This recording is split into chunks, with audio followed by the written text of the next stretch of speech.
Voninahitra ao an'Andriamanitra irery ihany dia amin'ny fifaliana lehibe mihitsy ny ala-panatsika rehetrarehetra indray amin'ity androany ity. Ato anatin'ny fandarana misandrata isika izay arahantsika isaky ny zoma hariva tahaka an'izao. Dia faly be mihitsy indray ny tenako miarahaba antsika rehetra amin'ny anaran'i Jesosy ary manona ny fiadanan'ny Tompo amintsika rehetrarehetra izay tratrantso indray amin'ity alina ity rehefa malala. Faly indray araka aminareo eto androany ary mientanentana mihitsy ny fo amam-panahy, mieritreritra hoe andeha indray za Andriamanitra hanamboatra fitoerana ho anao. Hanamboatra fitoerana ho an'Andriamanitra tsika rehefa malala. Araka ny tenin'Andriamanitra milaza manao hoe Jehovah Andriamanitra dia mitoetra eo ambony ny fideran'i Israely. Ka raha hitera azy tsika androany hiakohaka eo anatrehany dia hanao fitoerana ho azy tsika rehefa hanamboatra fitoerana ho azy eo amin'ny fiainantsika, eo amin'ny tontolontsika isika rehetrarehetra. Hanokana an'izao fotoana izao hibanjirana an'Andriamanitra fotsiny, tsy saintsaina afa-tsy ny fahalebiazan'Andriamanitra, tsy banjina afa-tsy izay nataon'Andriamanitra tamintsika mba hahafahantsika misaotra azy, hahafahantsika mitera azy androany. Ny olona anankiray raha mbola mierikerika ny sainy, raha mbola mitoditodika ny saina, dia mbola tsy afaka tena hideran'Andriamanitra izany olona izany satria ry havana malala, mbola misy foana hoe mbola tsy afaka tena misaintsaina an'Andriamanitra zato isan-jato izany olona izany. Fa androany ianao raha tena tianao izany hoe hanao fitoerana ianao ho an'Andriamanitra, raha iso amin'ny fiankohofana Jesosy, raha iso amin'ny fiankohofan'Andriamanitra rehefa malala. Hiditra ao anatin'izao andro sabata izao isika,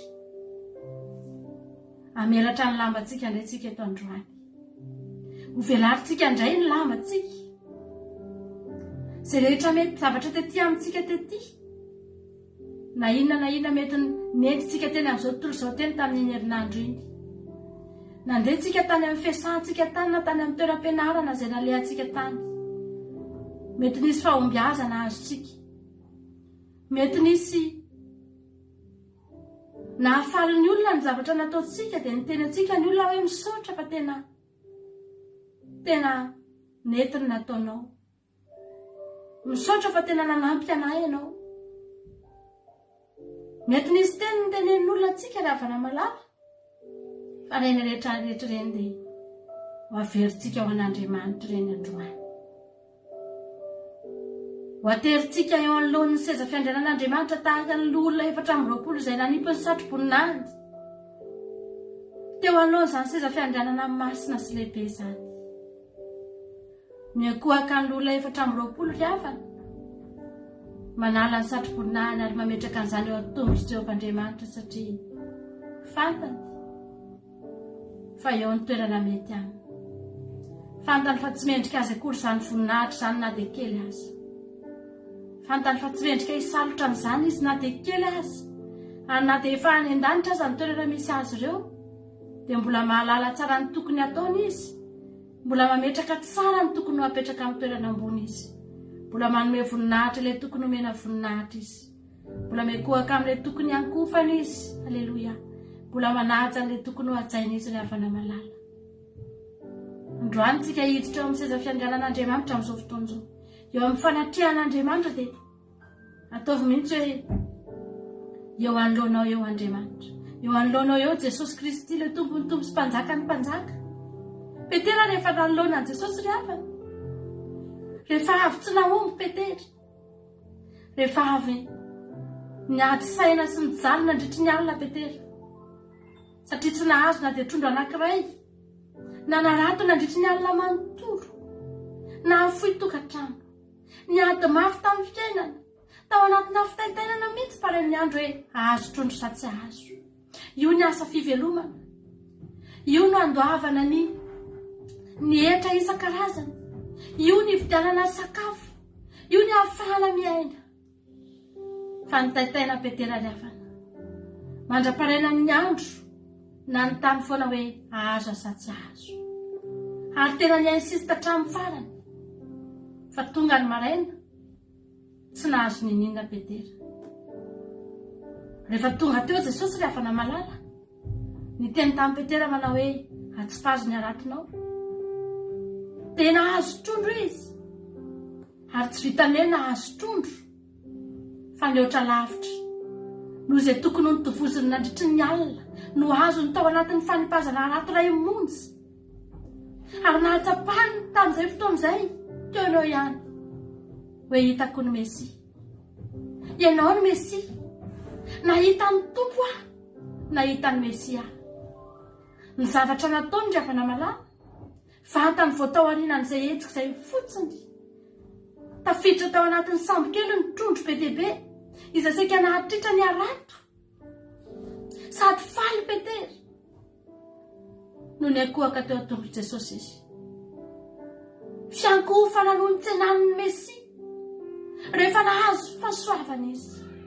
Rehefa nandray vanim-bavaka izy. Rehefa nahazo trondro izy. Haleluia. No raisiny tamin'ny fiankofana Jesosy. Fa fantany fa io ny Mesia. Mendrika anody raiko io. Ary niteny Petera manao hoe miala amiko fa olomelo ka. Tsy mendrika kolahako no kasianao Jesosy. Tsy mendrika nanaovanao an'izao zavatra izao akory aho. Satria fantatry Petera ny fahotana nataony sy ny zavatra rehetra ny ainany talohan'io fotoana io. Ry havana malala. Tonga eto tsika androany. Tsy mendrika tsika no tahina. Tsy mendrika tsika no nomena fahasoavana. Tsy mendrika tsika no nomena ninina tamin'ny herinandro iny. Tsy mendrika tsika no narovana. Tsy mendrika tsika ry havana zany hoe anjely analikisa miaro atsika zany. Zany anjely mitombo manodidina atsika. Tsy mendrika atsika zany. Fa izy tsika no arovany anjely lanitra ry havana malala. Izy tsika zay kely sy bitika tsinitsiny reto. No Andriamanitra lehibe ao an-danitra mihitsy no mandray tanana ny fiainanao. Tsy mendrika an'izany tsika rehetrarehetra. Andao tsika androany ekohaka eo anatrehan'i Jesosy dia hiteny ihany koa hoe Jehovah, tsapako ankehitriny. Fa ny zavatra rehetra niraisiko taminao. Tsy mendrika no ary. Fa nomenao. Misaotra Andriamanitra. Misaotra Andriamanitra. Fa tsara ianao. Haleluia. Haleluia. Tianao Jesosy ry havana. Fitiavana ny alohavany ireny zavatra natao teo amin'ny fiainantsika rehetrarehetra. Fitiavana ny alohavany ireny. Haleluia. Raha misy olona anankiray manolotra zavatra ho anao, dia fantaro fa mialohana ny lolana anao an'iny, efa nisy fitiavana aloha tao anatiny. Efa nisaintsainanao aloha izy. Efa nisaintsaina ny zavatra tianao aloha izy. Efa nieritreritra anao izy. Lasa amin'izay izy nividy ny kadô. Ny kadô tonga eo aminao sisa no hitanao. Any ianao vao mahita. Any ianao vao mahatsapa. Rehefa mandray an'ilay fanomezana ianao vao mahita. Fa iny olona iny tany amin'ny toerana nisy azy tany, nandritry ny volana maro, na taona maro, na andro maro, tsy nieritreritra fa-tsy ianao iny olona iny. Fa tsy hitanao zany. Ry havana malala. Nomen'Andriamanitra fahasoavana tsika rehetra. Tamin'ny herinandro iny dia nomen'Andriamanitra fahasoavana. Nisy olona teto sitrana tamin'ny aretina indray. Haleluia. Dia raiko ianao Jesosy. Nisy olona teto tena tantan'Andriamanitra mihitsy ny fiainany. Zahay manokana dia tena nandray fahasoavana ny zanakay nanao examen blanc rehefa namalala fa namiratra tany amin'ny toerana nisy azy ary isorana ian'Andriamanitra eto amin'ny isan-draty izany androany.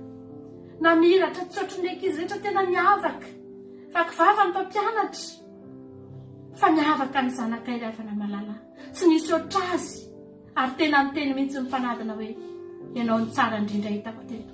Rehefa avy aizaka izy amin'ny zavatra izany mofa tsy avy amin'ny Jehovah izany mofa tsy avy amin'Andriamanitra ny rehefa namalala. Nahoana izay androany ny tsy hideran'Andriamanitra, nahoana izay androany ny tsy hankalazan'Andriamanitra. Izany androany te hanentana antsika rehetra. Raha azonao atao mihitsy mamelatra fandoliana amin'izao fotoana izao eo amin'ny toerana misy anao. Raha afaka mandohalika ianao ny afaka, ataontsika ao anaty fandoliana mihitsy ity vavaka ity androany. Ataontsika eo amin'ny fandoliana izao misy an-draty izao rehefa namalala. Misaotra anao izay Jesosy. Misaotra anao izay fa lehibe loatra ny fitiavanao. Lehibe loatra Andriamanitra ny fahasoavana izay lesinay avy aminao. Mihoatra lavitra noho izay eritreretinay Andriamanitra. Mihoatra lavitra angeny nataonao Andriamanitra. Nanasitrana ny aretinay ianao Jesosy.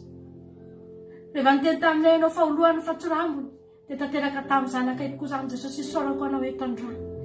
Iterako ny anananao eto Jehovah Andriamanitra ny fitantaranao.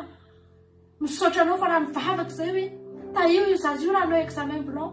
Izay nge Jesosy tsy nangataka hoe ataovy tena miavaka be tena meilleur be mihitsy izy any am-pianarana fa niteny fotsiny izay hoe tantana izy Andriamanitra, apio izy Jesosy, ampitsahivy azy ny lesona Jesosy. Fa mihoatra lavitra noho izany nataonao. Fa izy ny lohany Jesosy. Misaotra anao izay. Misaotra anao izay rehetrarehetra tonga eto androany. Ny ankohonana rehetra tonga eto androany. Nideranao fa ankohonana ny tahinao avokoa Jehovah Andriamanitra. Ankohonana ny tahinao avokoa Jehovah Andriamanitra. Ary tsy nisy na dia iray taminay rehetra raha tsy nandray fitahiana avy taminao. Misaotra Jesosy. Misaotra ny amin'ny valim-bavaka tompo. Misaotra fa nisy olona teto nahazo contrat CDI. Alleluia. Iterana ianao eto izany androany. Misaotra ny amin'ny valim-bavaka rehetra Jesosy. Misy olona teto Andriamanitra mety namavaka dia afaka tamin'ny toaka Jesosy. Alleluia. Voninahitra ho anao. Izay rehetra mety tsy voalazana eto any anatin'ny tokantrano sy ny fonony tsirairay avy any samy manana izay Andriamanitra fa entina eto ny androany. Atambatra eto avokoa Andriamanitra. Entina hiterana ny anaranao Jehovah. Akasihitra ka Jehovah Andriamanitra. Misaotra Jehovah Andriamanitra. Manome voninahitra Jehovah Andriamanitra. Miteranao Jehovah Andriamanitra. Fa tsara indrindra ianao Jehovah Andriamanitra. Voninahitra ny eo anao rery any. Halleluia. Amen, Jesosy.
Loatra Jesosy sy ny fitiavanao a. Tsy voatanisana ny sakany na ny lavany, na ny avony na ny alaliny.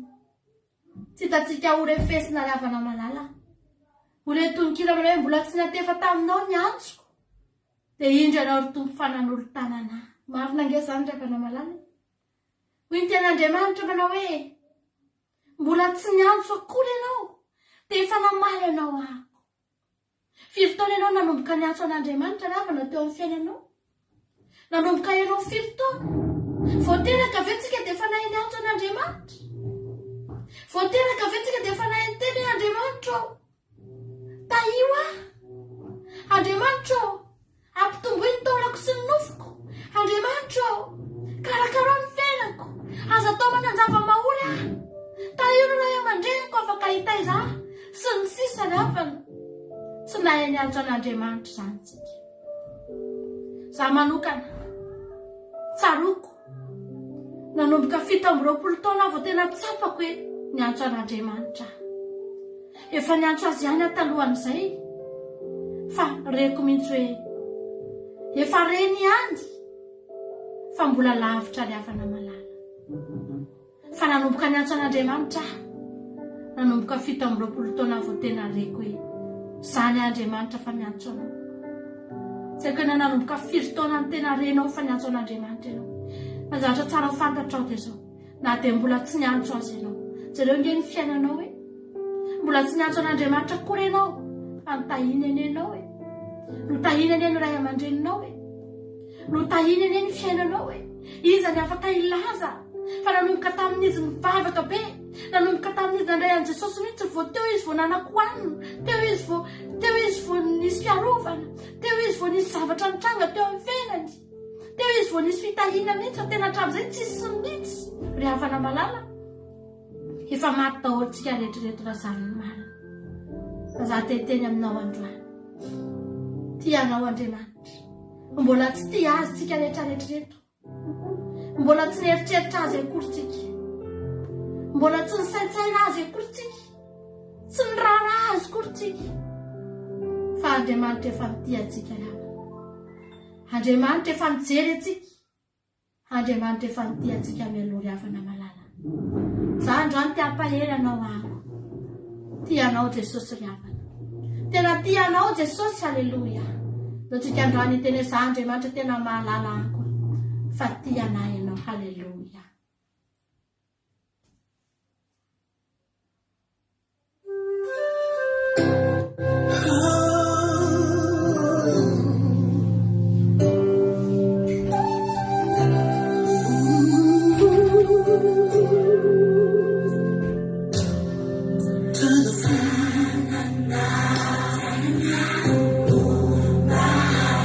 So my love, I see I am now.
Jesosy malala. Izay Jesosy tena malala fa tianay ianao. Ary izany nahatongavanay eto androany satria tsapanay fa tena tianay ianao Jesosy. Tianay ianao Andriamanitra. Mihoatra lavitra noho izay eritreretinay no tiavanao anay Jesosy malala. Ary tsapanay izany ankehitriny. Misaotra anao fa mba nataonao anisan'ny nahalala an'izany izay Jesosy. Fa moa fa tsy izao tontolo izao no tianao. Moa Jesosy malala. Fa tsy izao tontolo izao no nahafatesanao. Moa tsy izao tontolo izao no nahatongavanao Jesosy. Hanidinanao Jesosy malala.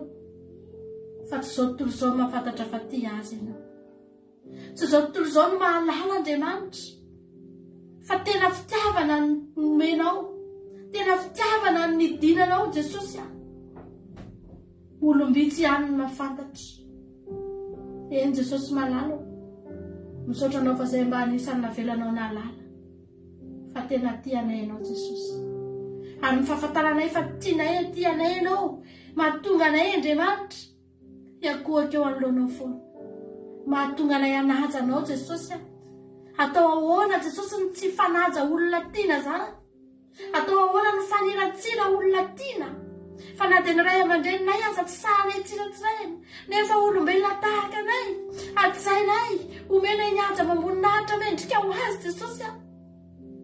Omenay ny toerana mendrika azy. Anaovanay ny zavatra rehetra mihitsy. Izay rehetra mendrika azy. Nahoana ianao Andriamanitra ny tsoa indraindrainay. Nahoana ianao Andriamanitra ny tsoa derainay. Nahoana ianao Andriamanitra ny tsoa menay toerana farany ambony. Halleluja. Mihoatra lavitra noho ny zavatra rehetra ngenao. Mihoatra lavitra ngenao Jesosy. Amin'ny zavatra rehetra. Na fitiavana na fikarakarana ninninona Jesosy malala. Mihoatra lavitra ny ataonao anay. Nahoana izay ny tsy deranao. Androany Andriamanitra. Tavela anatin'ny fona ihany mihitsy. Miloatra vena anatina ihany mihitsy Jesosy izany fiderananao izany.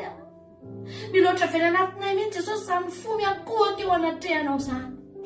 Anajanao Jesosy malala. Anajanao Jesosy eo. Ametraka anao amin'ny faratampony eo amin'ny fiainanay Jesosy. Ary tsy avelana ikitikitika an'izany fitoeranao izany Jesosy malala. Misaotra Jehovah Andriamanitra. Mitoera amin'ny fiandriananao ambony indrindra ianao Jesosy. Mitoera Jesosy amin'ny fiandriananao ambony indrindra. Izao fandaharana izao. Nataonay hitoeranao izao. Nataonay hitoerany seza fiandriananao izao Jesosy. Nataonay hidinanao izao Jesosy malala. Amin'ny alalan'ny fiderana sy ny fiankofana Jesosy malala. Tsy ho fitarainana foana norenao eto. Tsy ho fangatahana foana norenao eto Andriamanitra. Fa indrindra orenao miakatra eto Andriamanitra.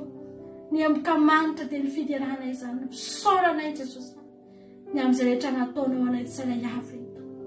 Jesosy malala ny aminay rehetra mihitsy androany hatramin'ny taolanay sy ny nofinay sy ny lalandranay sy ny ozatray sy ny aminay rehetra androany tianay hisaotranao. Tianay hilobava hisaotranao. Satria nandray anjara fahasoavana avy aminao avokoa. Nandray anjara fitahiana avy aminao. Halleluja. Misaotra anao a Jesosy. Niteranao Jesosy. Voninahitra ny eo anao reny ihany. Halleluja. Halleluja. Amen Jesosy.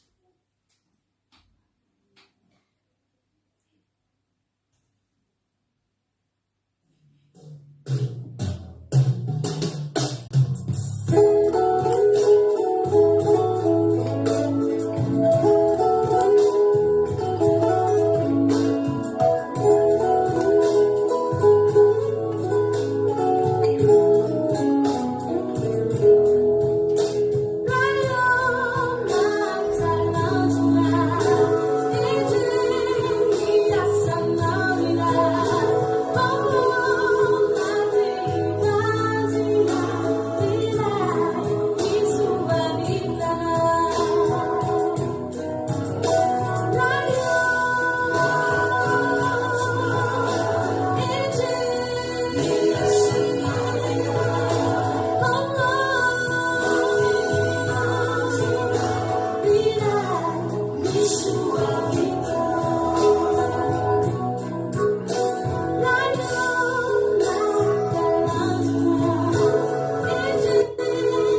Jehova, aza izahay no mena voninahitra fa ny anaranao ihany noho ny fahamondramponao sy ny fahamarinanao. Nahoana ny Jentilisa manao hoe aiza izay Andriamanitra? Nefa any an-danitra Andriamanitsika efa nanao izay sitrapony rehetra izy. Volafotsy sy volamena ny sampony reny, asan'ny tanan'olona. Manambavy izy fa tsy miteny, manamaso izy fa tsy mahita, manatsofina izy fa tsy mandre, manana orona izy fa tsy manom-bolo, manatanana izy fa tsy mandray, manatongotra izy fa tsy mandeha. ary tsy mahaloa-peo ny tendany. Ho tahaka azy izay manao azy sy izay rehetra matoky azy. Ry Israely eo, matoky an Jehova, heriny sy hampingana izy. Ry taranaka Arona matoky an Jehova, heriny sy hampingana izy. Ianareo izay matahotra an Jehova, matoky an Jehova, heriny sy hampingana izy. Jehova mahatsiaro ka mitahantsika. Hitany taranaka Israely izy, hitany taranaka Arona izy. Ho tahiny izay matahotra an Jehova, na kely na ny lehibe. Jehova ny hampitombo anareo. Ianareo mba amin'ny zanakareo. Hitahanareo anie Jehova mpanao ny lanitra sy ny tany. Ny lanitra dia an Jehova, fa ny tany nomeny ho an'ny zanak'olombelona. Ny maty tsy mba hiteran Jehova, na izay midina any amin'ny mangingina, fa izahay hisaotra an Jehova hatramin'izao ka ho mandrakizay. Haleluia. Izaho tia an Jehova satria nandre ny feon'ny fifonako izy. Satria efa naningirana ny sofiny tamiko izy, dia hiantso aho raha mbola velona koa. Niodidina tamiko ny famatoran'ny fahafatesana, ary nahazo ahy ny fahoriana ny fiainatsika. Nahita fahoriana sy alahelo aho, dia niantso ny anaran'i Jehova hoe aho, Jehova ao mifona aminao avonjeo ny fanahako. Mamindra fo sy marina Jehova, eny miantra Andriamantsika. Miaro ny kely saina Jehova. Reraka dia namonjy ahy izy. Miverena ho amin'ny fitsaharanao ry fanahiko. Fa Jehova efa nanisy soanao. Dia namonjy ny fanahiko tamin'ny fahafatesana ianao, sy ny masoko tamin'ny ranomaso, ary ny tongotro tamin'ny fahatafitonana. Andeha eo anatrehan'i Jehova eo amin'ny tany ny velona. Nino aho, hiteny tokoa mahantra indrindra. Hoy izaho tamin'ny fahatairako, mpandainga ny olona rehetra. Inona navaloko an Jehova noho ny sorehetra nataony tamiko? Handray ny kapoky ny famonjena, ka hiantso ny anaran'i Jehova. Anefa ny voadiko an Jehova, eny eo anatrehan'ny olony rehetra. Zava-dehibe eo mason'i Jehova ny fahafatesan'ny olony masina. Indrindra Jehova mpanomponao tokoa. Indrisy Jehova mpanomponao tokoa. Eny mpanomponao, sady zanaky ny ankizy vavinao. Mamany fatorako ianao. Ianao naterako fanatim-pisaorana, ary ny anaran'i Jehova no antsoiko. Anefa ny voadiko am Jehova, eny eo anatrehan'ny olony rehetra, dia eo ankianjan'ny tranon'i Jehova, eo afovoanao ry Jerosalema. Niderahan'i Jehova ry firenena rehetra. Nideraha azy ry olona rehetra, fa lehibe ny famindram-pony amintsika. Ary mandrakizay ny fahamarinan'i Jehova. Haleluia. Amen.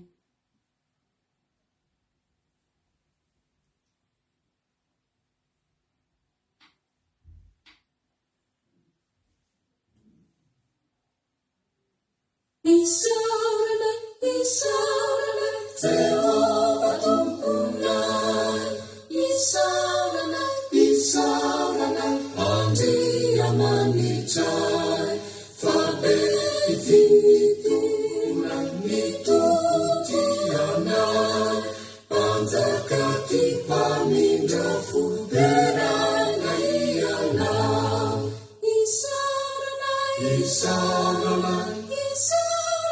Isaurana, fabefiantraiana, panzaka befiti. Isaurana, nitumpunai. Isaurana, nitumpunai.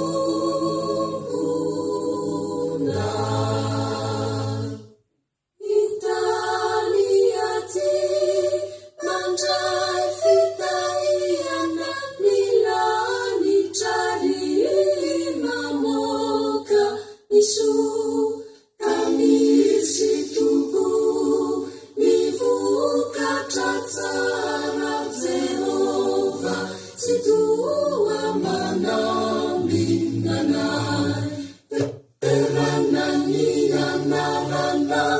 andria manitrai efaliza haiza manamiranai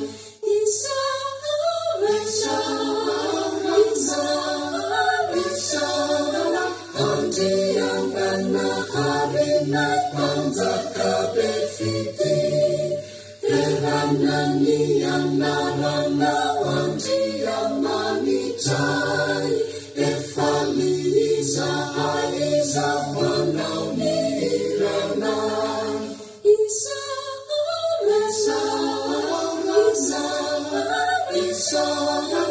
andriangana harinai panjakabefiti isarana Jehova tumpunai isarana andriamanitrai fabetitunai mitutianai panjakati pamindrafu perai naianau isarana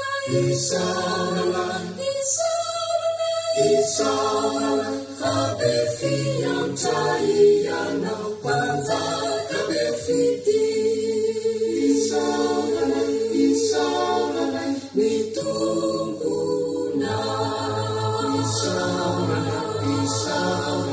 mitungunai.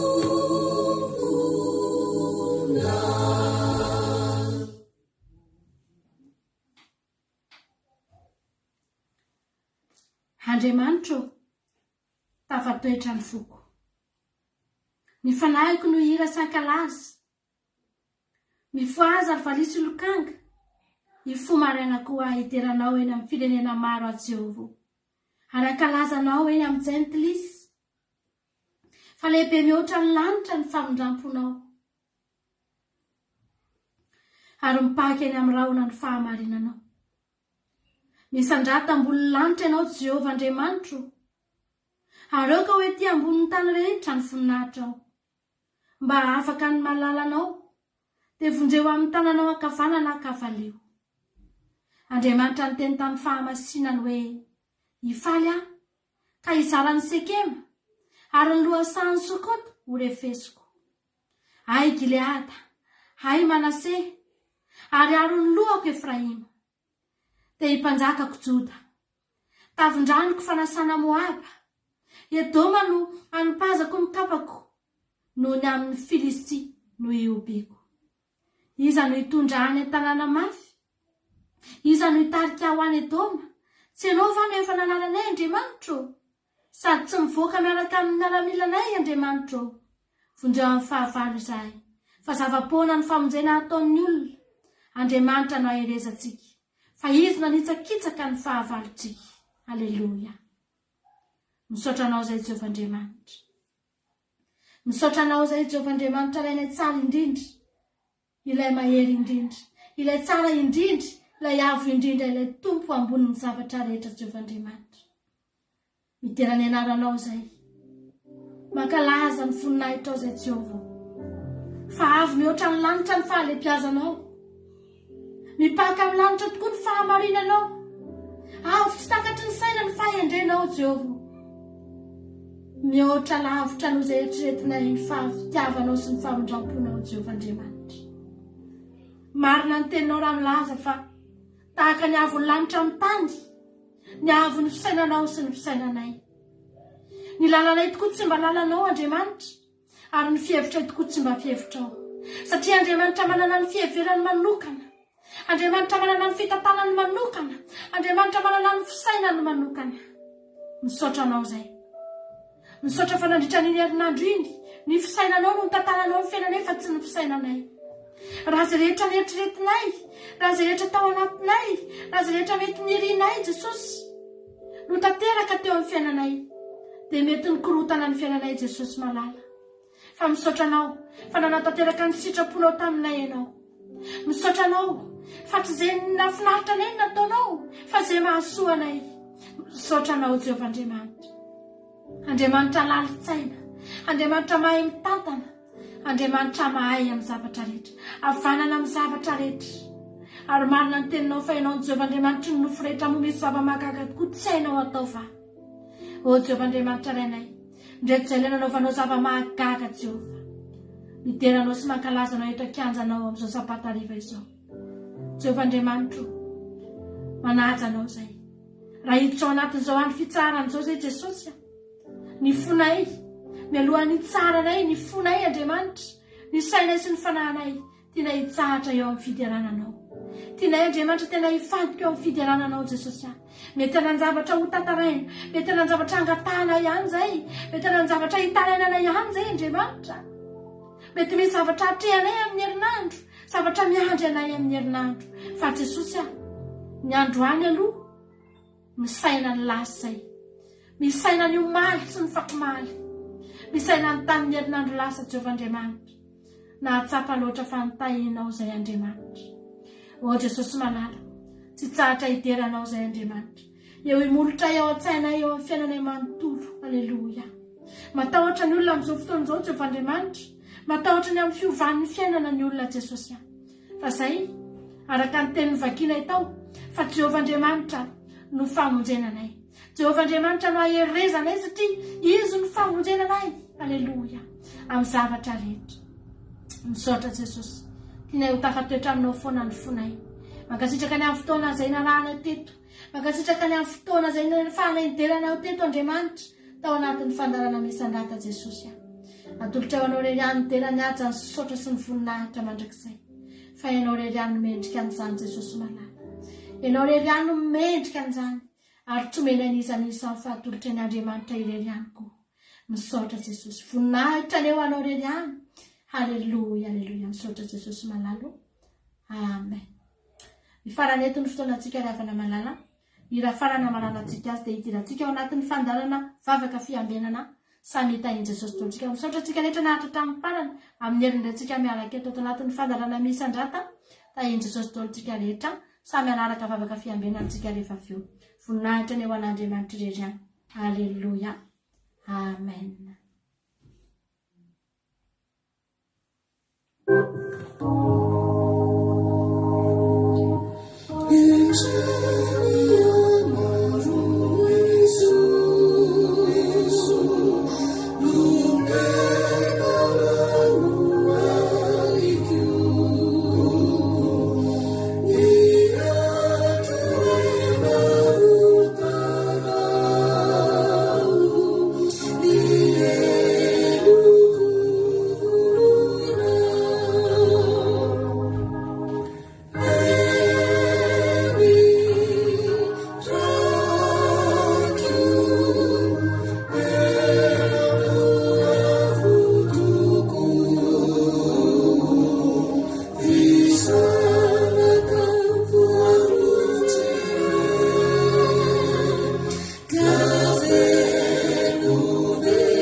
vavaka fiambenana,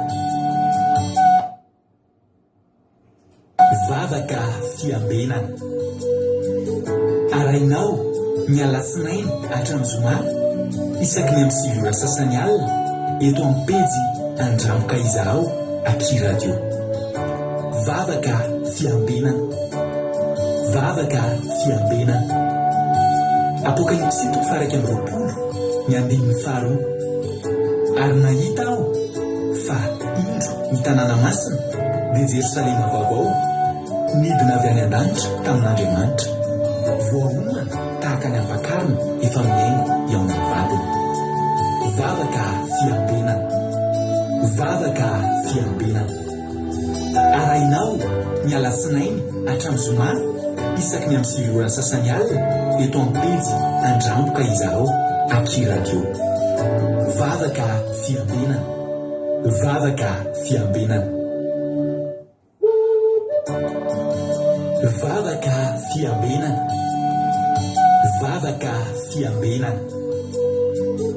Arainao ny alatsinainy hatramin'ny zoma isaky ny amin'ny sivy sasany alina eto amin'ny pejy Andramoka Izaho Aky Radio. Vavaka fiambenana, vavaka fiambenana. Apokalipsy 1:20 ny andininy faharoa.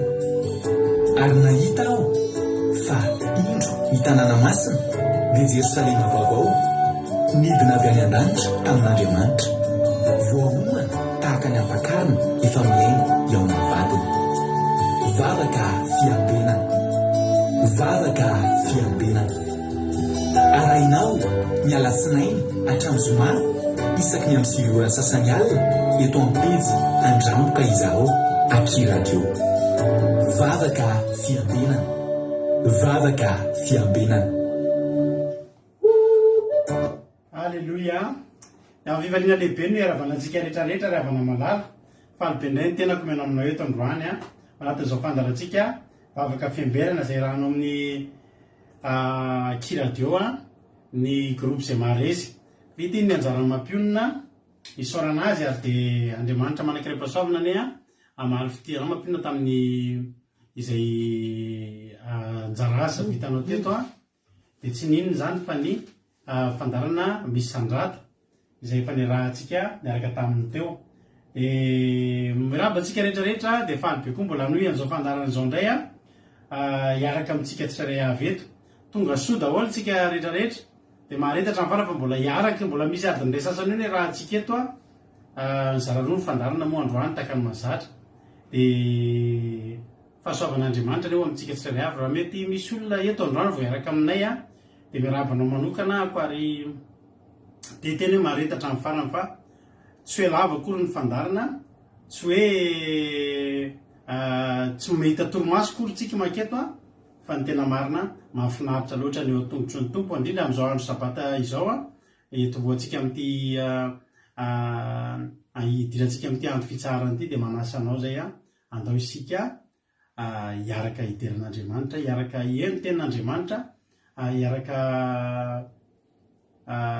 hihaino famelabelarana ary indrindra androany koa tsika hilalao. Misy kilalao androany amelohan'ny zavatra rehetra aloha andao aloha tsika hivavaka. Mazavaina amintsika daholo zay rehefa avy eo fa amelohan'ny zavatra rehetra andao aloha apetrakantsika eo am-pelatan'Andriamanitra ity fotoana ity, andao tsika hivavaka ametraka ny fotoana am-pelatan'Andriamanitra. Aorianan'izay tsika miditra amin'ny fanazavana ny kilalao dia miditra amin'ny kilalao. Alleloia. Aorianan'ny kilalao mihitsy tsika vohitra amin'ny tenin'Andriamanitra. Androany moa tenin'Andriamanitra dia zahako ihany nitondra tenin'Andriamanitra eto taka mahazatrantsika tsy indraindray rehefa zoma moa dia matetika na zahako nitondra tenin'Andriamanitra eto na mampionina ka androany dia anjarako nitondra tenin'Andriamanitra amintsika eto androany. Aorianan'ny vavaka zany dia hiditra amin'ny iny ary ataontsika voalohany hira sa kilalao dia vita izay dia hiditra amin'ny tenin'Andriamanitra isika. Mahery ianao mialeto zay ny azo antoka. Iny tompo aritsika rehetra ohatra tsika araka amin'ny rahalahintsika Alain asan'ny apôstôly izy nitondra antsika anatin'ny vavaka fanomboana metraka fotoana am-pelatan'Andriamanitra amin'ity androany ity dia arome ny fandarana indray tsika. Iny tompo rahalahy Alain anao ny fitenenana.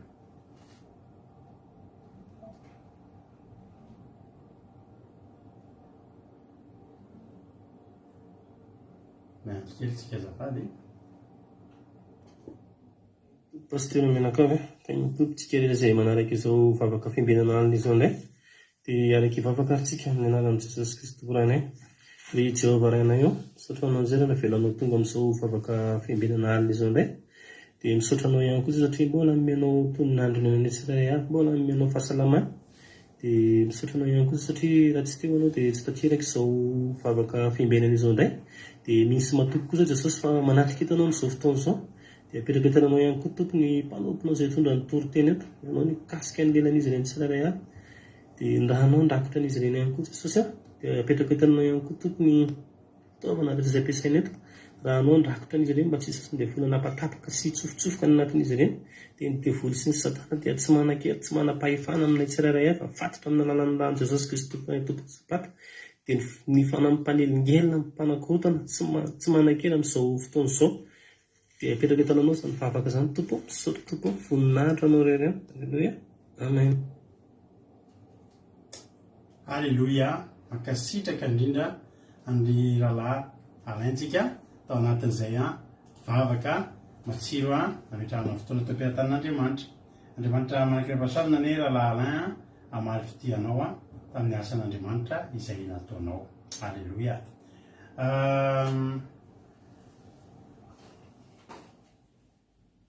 Hiditra amin'ny kilalao ary tsika zao. Alleluia. Vao tsika masy ny andrina dia aloha kilalao. Ina moa ilay kilalao? Mba hikitaizana ny fahalalantsika tenin'Andriamanitra mba hampirisika atsika alala tenin'Andriamanitra. Ny kilalao atsika dia misy fanontaniana anankidimy mapetraka amintsika rehetrarehetra. Dia fanontaniana dimy io dia mila valinareo misy olona zany izay mahamarina ny fanontaniana dimy. Raha misy anankitelo nareo telo ny midina zany telo na roa na ray mahavaly ny fanontaniana dimy tsisy diso dia mahazo cadeau nareo. Ny cadeau aloha dia teneninantsika dia melo azia voatra tsy teto any loka ilay cadeau androany fa mbola ampisehoantsika anatin'ny fandarina rehefa avy eo. Fa ny anisan'ny voalohany amin'izany ty clé USB ty. Clé USB ty misy toriteny zany hoe misy fandarana vavaka fiambenana misy eo amin'ny 50 eo vidéo zany izy ty. Dia ao anatin'ity zany raha ohatra zany nareo mamarina anankidimy dia manana choix nareo izy nareo clé USB na ako dia alefa aminareo ny clé USB. Ny fandarina andramoka izao miantoka ny frais andehanana any aminareo. Clé USB ny loka voalohany. Loka faharoa dia t-shirt Aki Radio. Manana choix zany nareo, afaka misafidy nareo. Dia misy amin'ilay raha vehivavy indray mahazo ny voalohany na faharoa na fahatelo dia misy an'ireo poketra izay naseho taminareo talolo reny. Misy poketra kely, misy portefeuille, porte-monnaie azafady ho anareo vehivavy vita amin'ny ara malagasy, vita amin'ny rafia. Reny koa zany kilalao. Dia nisy manolotra, misy aminareo reo zany manolotra cadeau koa. Alleluia, manolotra cadeau. Dia anisan'izany isaorana meloa raha vavitsika Suzel, avatsika Suisse. Raha vavy Suzel zany dia nanome atsika, mbola tsy tonga aty aminay moa izy fa mbola any aminy. Fa raha misy aminareo tokoa zany maresika misafidy dia misy atao choix koa zany ny kilalao ny cadeau lambahoany avy any Majunga. Mino fa nareo ranabavy mila an'izany lambahoany zany daholo ilainareo zany ho avy ny andro mafana. Lambahoany avy any amin'ny ranabavitsika Suzel avy any Suisse. Izy zany nanolotra zay cadeau zay koa atao anaty choix ihany koa zay. Afaka manana safidy koa zany nareo hoe lambahoany. Ao ihany koa ao ave ranabavitsika Lovely Tina indray dia anolotra atsika mofo mamy. Zany hoe biscuit na sy ireny raha ranabavy Lovely dia mangatahaka izy mba androratra kely an'ilay zavatra ho ataon'ny cadeau fa izy moa mahay an'ilay karazana izy fa biscuit no fandraisako an'ilay izy. Dia ao ave ranabavy Lovely Tina, azafady Lovely Tina mipotra kely ianao raha ao ianao azafady Lovely Tina. Raha ao ianao dia mba soraty kely eo hitan'olo hoe inona moa zany le zavatra ho ataonao cadeau, le tena karazan'ilay izy. izy moa mahay manana fanomezam-pahasoavana manokana manamboatra an'ireny moa izy a na mofo mamy na izy ny andraikitra ny akipatisy teto amintsika akipatisserie dia cacapigeon izy izy a dia biscuit a sablé cookies a sy ny sisa ataony anaty arona zany ta anaty sachet io a dia relovelitinako zany a manolotra antsika an'izay cadeau zay alleloia ka reo zany ny soahana prix a soahana cadeau a azonareo safidianana rehefa mahavaly a andrety fanontaniana reto nareo zao ary nataotsika hotononiko le fanontaniana tapitra ny fanononako an'le fanontaniana dia mba épingleny mampinona eo amin'ny commentaire azafady a ireo fanontaniana voasoratra rehefa vitako zany miteny an'ireo fanontaniana dia épingleny mampinona amin'izay dia ao anatin'izay a reo fanontaniana ireo a andefa hira anankiray a alleloia ny hira ataotsika zany a hira voalohany ataotsika anatin'ny fandarana ao anatin'io hira io nareo no mamaly a lay fanontaniana zany somary miverimberina ohatrany tamin'ny condition voalohany ihany zany saingy tsy hira lava be no ataotsika alleloia zany hoe raha eo amin'ny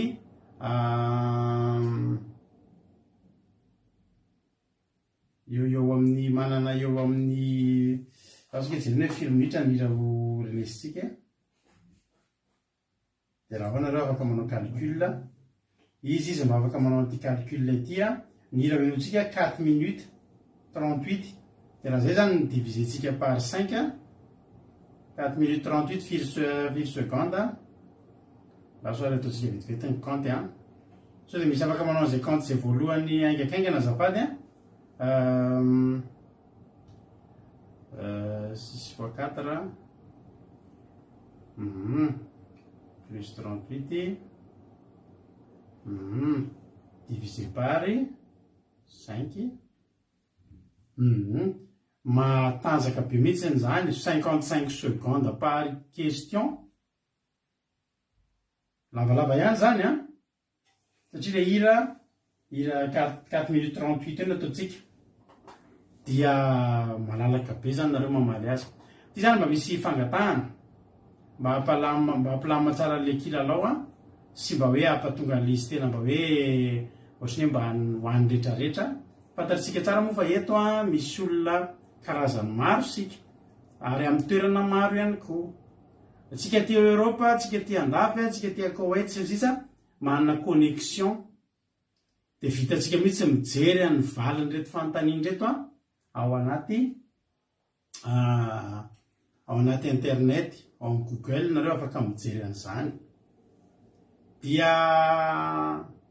raha mijery an'izany nefa nareo anaty Google tsisy hitanareo kory ihany hoe andeha hanao anaramaso fa ny tena tanjona zany tsy ny fankingana mijery Google ry havana fa ny mba hoe ao ihany le hoe azo cadeau fa ny tena tanjona dia ny ahaizantsika tenin'Andriamanitra ny ahaizantsika tenin'Andriamanitra ka mba eo anatrehan'i Jesosy zany tsika no miteny hoe samy mba tsy hisy hitady valiny any amin'ny Google isika fa mba tena hoe fahalalantsika misy ny ataontsika eo zay ingely izy misy angely havana tsy manana fotoana ohatr'izany hitanao hoe question pour un champion tsisy an'izany hoe asikuira reo izy Julien Lepers na le raha ileny solo anazy fa eo ny valiteny tonga dia eo ny valiteny ka mba mangataka amintsika zany hoe aza mijery anaty Google isika fa mba hoe efa malalaka be zany fotoana zany ry havana hira 4 minutes mahery valim-panontaniana 5 io ary ohatrany lava ihany io izy raha ny fandinevana any tsika tamin'ny herinandro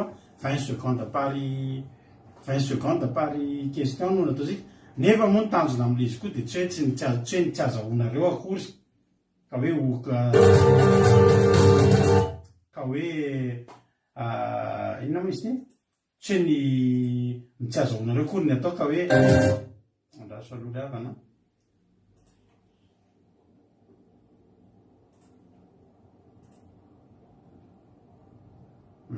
zay tsy hoe ny tsy azahoanareo kory ny tanjona ka hoe atao mihitsy zay tsy anaovana an'le izy fa mba hita fotsiny na somary nomena fotoana kokoa nareo tamin'ity zay zany ny tenin'ny ranabavy Soameva hoe ary na diso ary tsy marina fa aza mijery Google ozy izy zay lasa arytsika vonina ve anareo a milohan'ny lotsika ila alefa ny fanontaniana tapitra ny teniko amin'ny fanontaniana epingle mampionina ny fanontaniana afaka mandray anjara daholo ny olona rehetra izay mijery fandarana eto afaka mahazo katao daholo ihany koa manana droit amaly daholo zany nareo ny olona ray a valim-panontaniana ray ny valim-panontaniana efa nalefa dia tsy azovaina intsondry zay a de ao anatin'ny hira no andefasanareo ny valiny tapitra ny hira tapitra koa ny fandraisana ny valiny zay kosa angamba ny mety satria efa mba 55 seconde pary question de normal be raha mba ataontsika anatin'ny hira amizay fa tsy tapitra ny hira vo andefa valiny nareo manjary lava loatra indray ny fotoana ao anatin'ny hira araka ny fanontaniana lahatojo ao anatin'ny hira zany nareo a de afaka mandefa valiny tapitra ny hira tapitra ihany koa ny fandraisana ny valim-panontaniana zay zany a rehefa miteny zany manoatra eto amin'ny commentaire hoe valiny 5 ny alefa to de valiny 5 ndray alefa mahiny soa de rehefa miteny zany eto amin'ny commentaire hoe tapitra de zay valiny rehetrarehetra talohan'iny tapitra ny teneniko iny a raisina fa raha aoriana zany miteny hoe tapitra zany a de zay valiny alefanareo a de tsy ao anatin'ny mandray anjara tso satria efa lafa divy a ny fotoana zay a zay nova tsika aza efa mba nalefahana kosa zany e zany a itoparitsika rehetra ty tolofotsaotsika rehetrarehetra tsakanavaka mifandraindray am'ty hany ny tolotena ataotsika rehefa avy eo de menofinaritra ary zao ary aloha le fanontaniana voalohany averiko indrosaky ny fanontaniana voalohany tohizo zao teny zao ao am baiboly tohizo izao ny lioana tanora sy ny vipera ho diavinao de inona ny toyan'izay a teny zay ao anatin'ilay verset anankiray ny lioana tanora sy ny vipera ho diavinao dandandandanda inona ny toyany fantany faharoa iza ilay avany Saoly nalainy Davida ahinana eo amin'ny latabany isan'andro sy asiny soa averiko iza le havany Saoly nalainy Davida hihinana eo amin'ny latabany isan'andro sy asiny soa fantany fahatelo iza le mpaminano ny tambazana hanozona ny zanak'Israely fantany fahatelo iza le mpaminano ny tambazana hanozona ny zanak'Israely fantany fahaefatra tamin'ny andro niza tao amin'ny baiboly nisan'ny Melkizedeka fantany fahaefatra tamin'ny andro niza tao amin'ny baiboly no nisan'ny Melkizedeka fantany fahadimy firy ny boky ao amin'ny testamenta taloha sy testamenta vaovao averiko firy ny isan'ny boky ao amin'ny testamenta taloha sy ny testamenta vaovao lasaritsika epingle mampionina ny fanontaniana azafady mampionina de lasatsika ihira meno finaritra tolotsika rehetra avy a mazahoda ohatra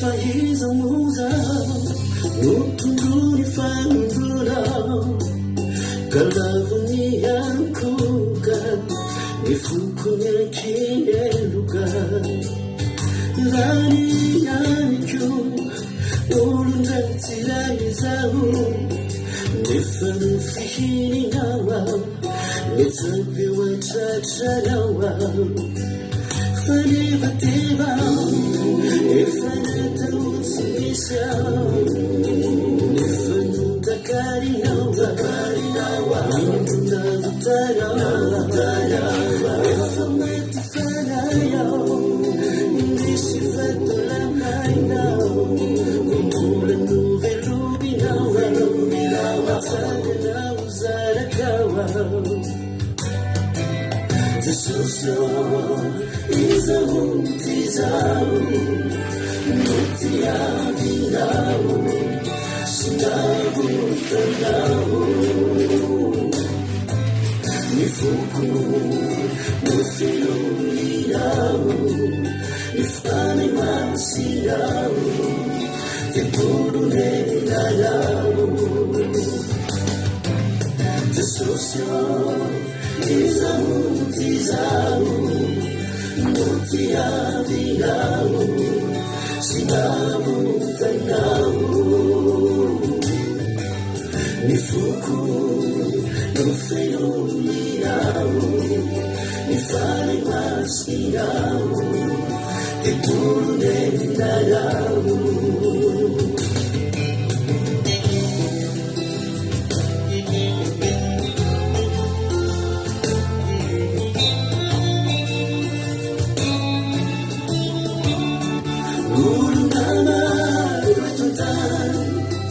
Fadivintian Unutsunay no malanita Zani fiainanay na paradisa Isautra no famalanisa niyaw Zani fuku arasinaw Nifuku feino fiadanana Santari kula fitsaharana Fanivatibao Efereta utsumisao anaova miara-valina le izy a valy izy dimy complet mba lefinareo fa tsy ataonareo misarataraka azavadindrindra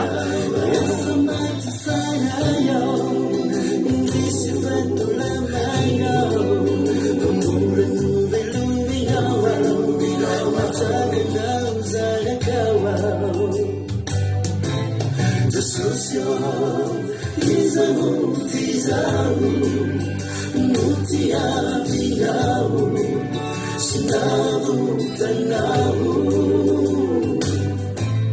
nifuku nofelolinao nifale masinao tepulunenarao Jesusyo izamutizao nutiavinao sinavutanao nifuku nofelolinao nifale masinao tepulunenarao nifuku nofelolinao nifale masinao tepulunenarao nifuku nofelolinao nifale masinao tepulunenarao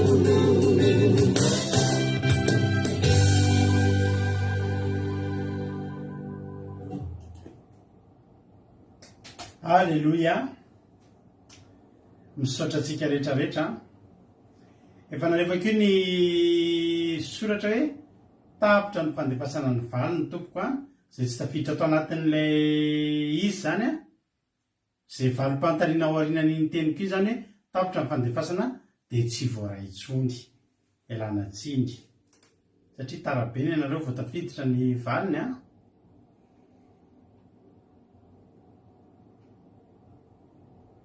nefa zao zay daholo nareo vao namaly an'izy complet zay daholo nareo vao namaly an'izy complet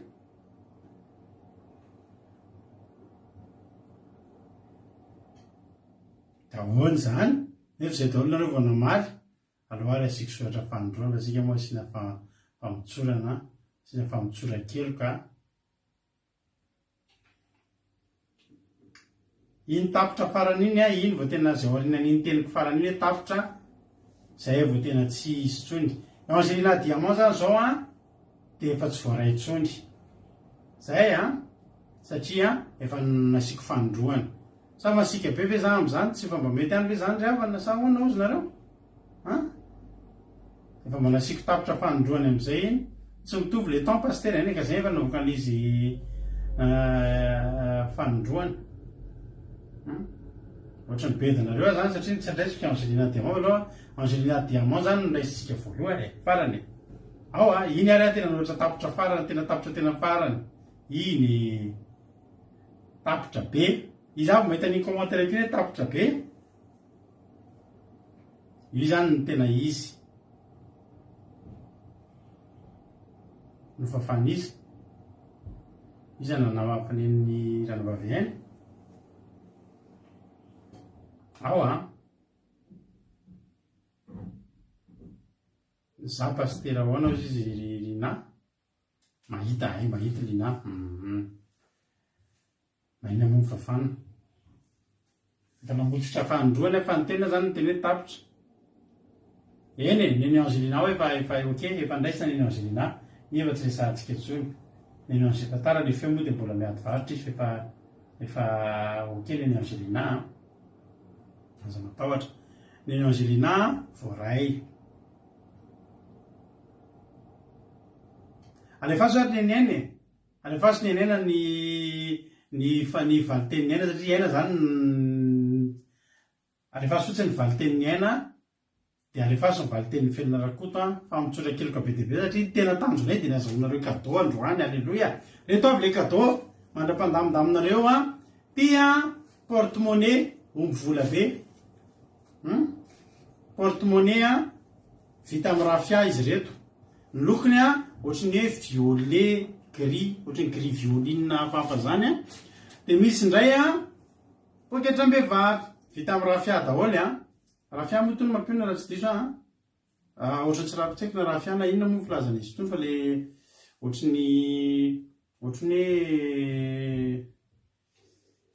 ohatrany vita amin'ny inona moa filazana izy itony rehefa azonareo izy hitanareo fa zao ny endriny atao kakaiky kely inona moa filazany tony nareo izay malala zao dia mbola misy indray misy tadiny mavomavo sy marron ohatrany orange ohatrany hoe mavo sy marron ny lokony misy tadiny dia misy indray ohatrany blanc cassé sy mainty misy tadiny ihany koa dia grenasy blanc cassé misy tadiny ihany koa dia akoatr'izay t-shirt kiradio t-shirt kiradio dia lamba hoany avy any amin'ny ranabavy Suzel kaka pigeons biscuit sy ny sisa amin'ny sachet avy any amin'ny ranabavitsika Lovely Tina alleluia eo ary tsika rehetra hitena ilay valim-panontaniana raka nareo rehetra samy mamaly ilay valim-panontaniana ianareo rehetrarehetra samy mamaly an'ilay valim-panontaniana nareo samy manamarina ny valim-panontanianareo zany rofi rofi vita amin'ny rofi eny ary tena ohatra mary any zany ahazo cadeau zany androany fa raha vao mihoatra ny telo no mahazo cadeau dia mbola misy fifanitsanana kely azahoantsika an'ilay olona telo mahazo cadeau satria telo voalohany mahazo cadeau ao tiary ny valin'ny fanontaniana eny ka nareo nge tena manina marina tena efa natsofoka atao daholo nareo tsy efa tsisy nasonona tsony nareo satria efa ao daholy efa tsy nanala tsony na i Angelina na iaina na felina rakoto mbola nandeha raha mandefa dia mbola raisitsika ao reto ary ny valiny ny fanontaniana voalohany tohizo zao ny liona tanora sy ny vipera ho diavinao ny toyany dia hoe ny liona tanora sy ny menarana ho hitsahinao salamo fa 1:20 misy an'izany teny zany tohizo izao ny liona tanora sy ny vipera ho diavinao dia ny toyany ny liona tanora sy ny menarana no ho hitsahinao salamo 91:13 ny valin'izay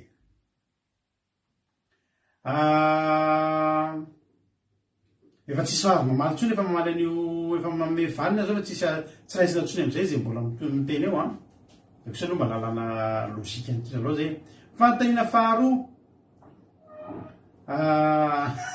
nisy nakolatahako aloha tao dia nitovy daholo nefa diso valim-panontaniana faharoa iza ny havany Saoly nalainy Davida hihinana teo amin'ny latabany isan'andro sy asiany soa iza le havany Saoly nalainy Davida hihinana eo amin'ny latabany isan'andro sy asiany soa ny valiny Mefiboseta hitanareo amin'ny Samuel faharoa fahasivy zany tantara zany rehefa tonga teo amin'ny fitondrana i Davida tedamina iza mbola tamingany Saoly dia Mefiboseta no anarany hitako nisy namarina an'izay aloha teo zay Mefiboseta zay Fantany fahatelo, iza rehefa aminany notambazana mba hanozona ny zanak'Israely? Iza? Balama. Numéri 2:24 ny ahitanareo an'izany. I Balama ilay mpaminany izay notambazany Balaka mba hanozona ny zanak'Israely. Fantany fahaefatra, tamin'ny andro niza tao amin'ny Baiboly nisy amin'ny Melkizedeka. Tamin'ny andro niza tao amin'ny Baiboly nisy amin'ny Melkizedeka. Dia valiny fantany fahaefatra, i Abrahama ao amin'ny Genesis 2:12-20 misaotra andranambavy itody raha hosoa mameny valim-panontaniana rehetrarehetra, mandrolotra ny valim-panontaniana. I Abrahama zany no tamin'ny andron'ny Melkizedeka. Fantany fahadimy farany firy ny boky ao amin'ny testamenta taloha sy ny testamenta vaovao. Ao amin'ny testamenta taloha izy 7:30, ao amin'ny testamenta vaovao izy 7:20. Nahita olona namarina an'izay koa teo nandalo teo amiko teo ambany masoko teo. Alleloia. 7:30 sy 7:20 ny isan'ny boky, manome 9:20 ny totalin'izy rehetrarehetra. Zay zany ny valiny fanontaniantsika androany. Dia miandry ny mpitsara tsika mpanao famotorana, ny commissaire au jeu moa zany dia iranana bavintsika fitikely sy mampionona ao ambadika ao miampy anareo rehetrarehetra ihany koa manamarina izay anareo. Ka raha misy taminareo re tompoko namarina ilay izo rahasoa namarina n'ilay fantany fahadimy io hitako teo.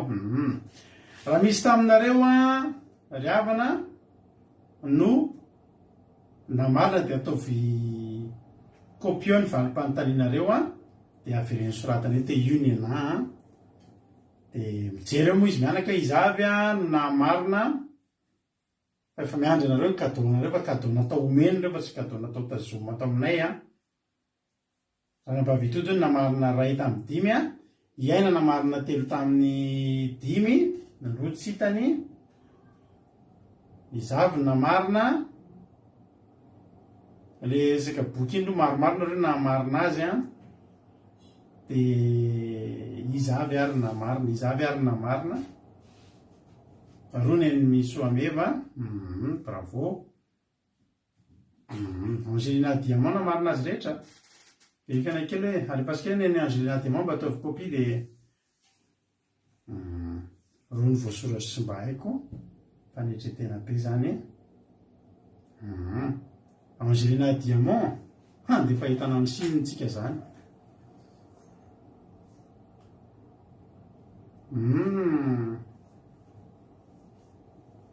Rehefa manao kely loha tsika manaraka dia ataovy kopio le zavatra alefanareo dia dia alefa anaty mesagenareo dia tadidy amin'izay tsy firy. Tsy hitantsony ny linany ny valiny any ambony any. Ao ary rehefa avy moa tsy maintsy alefa n'izy mianaka eto amiketo ny raha nisy nahazo nareo mora tsy nisy nahazo dia miakatra indray ny totona zany ataontsika moramora kokoa mihitsy zany amin'ny heriny raha vo zany. Zao zany efa tonga eto ny valiny ranambavy Angelina Diamant zany nahazo ametsika anazy zavatra ny anazy avereny kely ny ranambavy Angelina Diamant le tsy ampy lioana tanora tsy maninona zany tsy ampy lioana tanora fotsiny le voalohany. Zao ny anaovantsika azy mba entina naporofona aminareo fa kilalao ny ataontsika sady mba tsotra be ny atsika eto fa tsy hoe zavatra amina be kory tena mpavy Angelina Diamant zany namarina n'le izy fa nisy tsy ampy kely fotsiny ny zavatra nyteneny tamin'ny voalohany dia menandranambavy Angelina Diamant iza zany ny cadeau tiandranambavy Angelina Diamant dia alefanay any Chine le izy amin'ny semaine io. Anjaranao zany mandefa aty aminay raha valinao eo moa dia valinao moa alefanao aty amin'ny MP dia hoy izany hoe le anina ny tiako mora eo ny alefanao mikomantere dia mety ihany koa. Zay cadeau tianao dia alefantsika any Chine raha tsy sarotra be any aminareo tsy tokony ho sarotra ny doanina ny Chine satria ny any Koweït sy Arabie Saoudite. Ary tehaka mafy be ho an'i Jesosy tsika dia hiara-aba ny ranabavy Angelina Diamant fa dia ranabavy Angelina Diamant namarina ny fanontaniana 5 tamin'ity androany ity dia omentsika azy ny fisaorana dia ampahirezintsika izy amin'ny tapabolina indray izy mbola mahazo. Ianareo rehetra koa dia ampahirezy nareo fa manomboka ame tsara nareo tsy hoe manomboka ame tsara ny notinareo manomboka ame tsara misy tamin'izao taloha namarina ray dia androany fa namarina roa namarina telo amin'ny tapabolina zany azonareo amin'izay ny cadeau anareo. Halleloia. Dia miandry ny ranabavy Angelina Diamant zany tsika hoe inona no cadeau tiany dia alefantsika aminazy ho voninahitran'Andriamanitra dia mahereza hatrany hatrany. Halleloia. Lasa 40 le 39 tsisy olana zany fa tsy hoe le alefantsika ny Angelina teneno inona ny cadeau tianao am'ireo dia alefany aminao any souvenir be an'ny Akiradio sy ny fiarahantsika teto. Halleloia. Le référence inona moa zany ny tiany ranabavy Mahenso angatahana référence an'le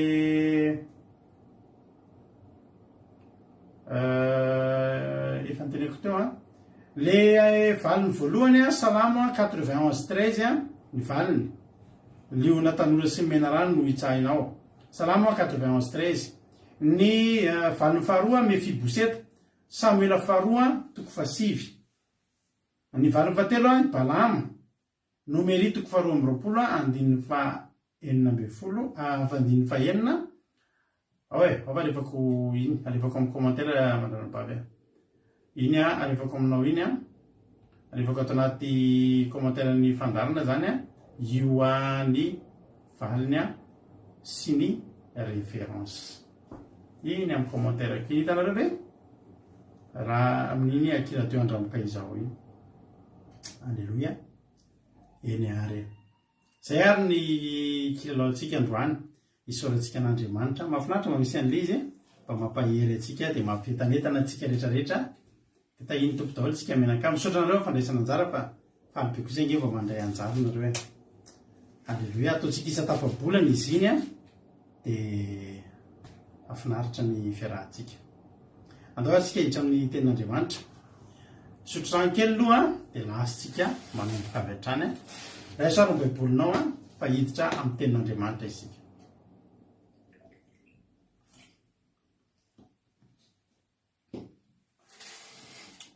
Alleluia.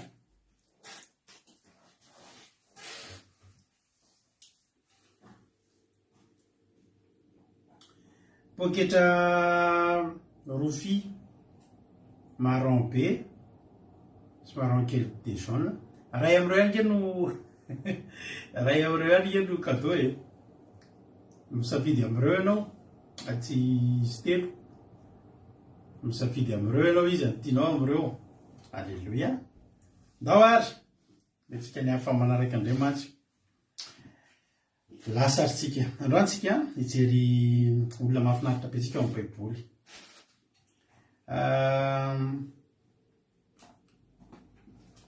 Hijery vehivavy anankiray hoe izy fotoana toy ny an'ity teny ity ny mampalahelo moa tsy hoe mampalahelo ahoana fa maro dia maro ny toriteny izay efa nataoko taloha dia maty ny anatin'iny compteko lasa amin'ny compteko maty iny rehefa maty any le izy dia betsaka aminareo ny taty ariana vao niaraka taminay teto dia tsy mba nandrehandre ny toriteny ireny efa betsaka ny toriteny nafinaritra dia miezaka ako mamerimberina tsy indraindray an'le izy na dia amin'ny adejoteri tovy tanteraka ary fa momba n'iny toriteny iny no resana ka efa misy fotoana nareo na ianao ty toriteny ity notoriko tany amin'ny tamin'ny taona 9 tany angamba raha tsy diso hijery vehivavy anankiray tsika atao hoe Marie Magdalene. Alleluia. No tsika hijery an'izany vehivavy atao hoe Marie Magdalene izany. Luka 9:1 Luka 9:1 ka hatramin'ny 3. Filazantsara ny Luka 9:1 hatramin'ny 3. Amin'ny anaran'i Jesosy ny soramary dia hoe ny nitetezan'i Jesosy ny vohitra maro tany Galili sy ny nanompo ny vehivavy sasany azy. Luka 2:20 ka hatramin'ny 7. Aminaran'i Jesosy, ataorina kely izany dia lasa Jesosy nitetin'ny tanàna sy ny vohitra nitory ny filazantsara ny fanjakan'Andriamanitra ary ny 12 lana nanaraka azy. Mba amin'ny vehivavy sasany izay nositraniny tamin'ny fanaratsy sy ny aretina dia Maria atao hoe Magdalena izay efa nandroahany demonia 7 sy Joana vadiny koza mpitandrina ny fananan'i Herode ary Sosana mba amin'ny maro avao izay nanompo azy tamin'ny fananany. Alleluia. Ny 12 lahy zany dia nanaraka an'i Jesosy rehefa nitety ny vohatra Jesosy. Fa tsy ny 12 lahy ihany, fa nisy vehivavy vitsivitsy maromaro tao. Maria Magdalena zany hoe Maria vao amin'ny tanana tao hoe Magdala, na tonga zay Maria Magdalena mantsy dia avy eo tanana tao hoe Magdala izy. Maria Magdalena izay efa nandroahany demonia 7. Fa tena marina fa reto vehivavy reto dia nisy tamin'ireo nisotranina tamin'ny fanaratsy, nisy tamin'ireo nisotranina tamin'ny aretina. Joana vadiny koza mpitandrina fananan'i Herode ary Sosana mba amin'ny maro avao koa izay nanompo azy tamin'ny fananany.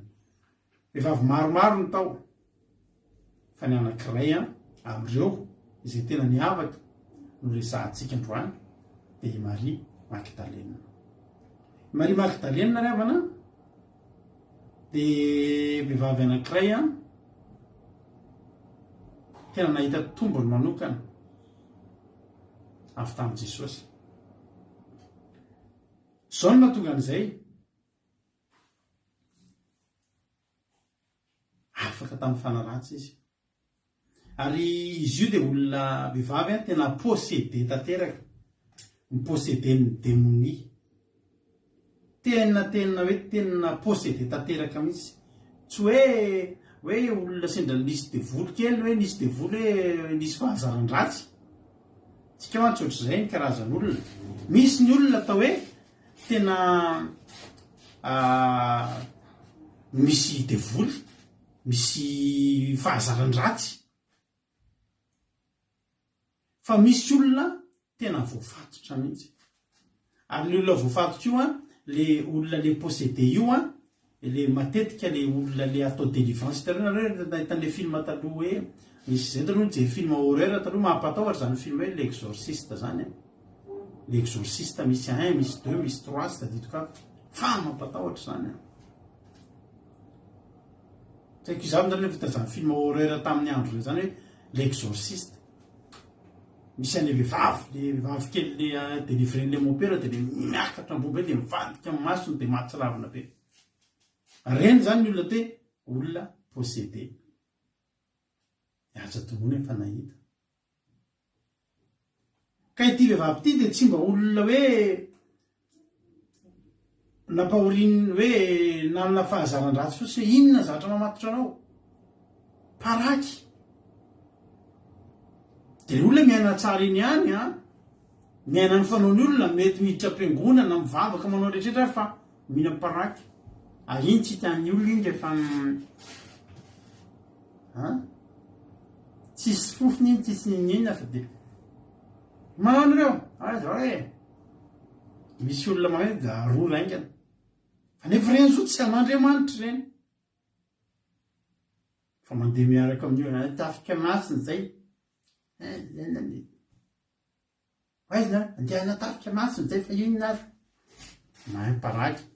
Fa iny olona iny tsy possédé, tsy hoe tena ampahoriny démonie ohatra n'ity anankiray. Misy olona voafatotry ny toka. Fa vitany rehefa lahady na sabata, vitany tsy misotra an'iny ray andro. Fa manomboka ny latsinainy dia lasa indray. Inanany ravin-goavy iny na inanany siligoma dia vao vitaka n'ilay tanàna. Tsy mahafantatra kosa. Misy olona efa mahay mamono fofona rehefa toka mihitsy. Fa i Maria Magdalena tsy ohatr'izany. Fa Maria Magdalena dia hoy ten'Andriamanitra. Antsika ijery ten'Andriamanitra kely hoe Matteo 12. Matteo 12. Rehefa itsika na dia ny 7 sy ny hatramin'ny 5.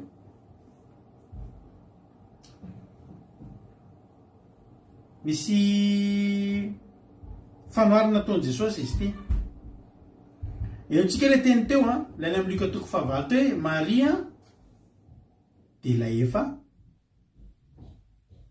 nafahana tamin'ireo démonie fito izay namatotra azy ny possédena fanahanaky fito matanjaka be zany Maria Magdalena ary tena ory tsisy andro miratra tena hoe tena maraina parivan'ny andro de tsy tena le misy devoly reny de le miafina ao an-trano de matahotra de mandravotra ny tenany de mandrovotra ny akanjony de mikikika de mahita demony mahita fanaratsy mampijaly manakendakenda azy sy ny sisa sy ny sisa zao mahatonga ny vehivavy tena hoe voafatotra be mamaky tena mrantsika mazy toko 12 andininy 17.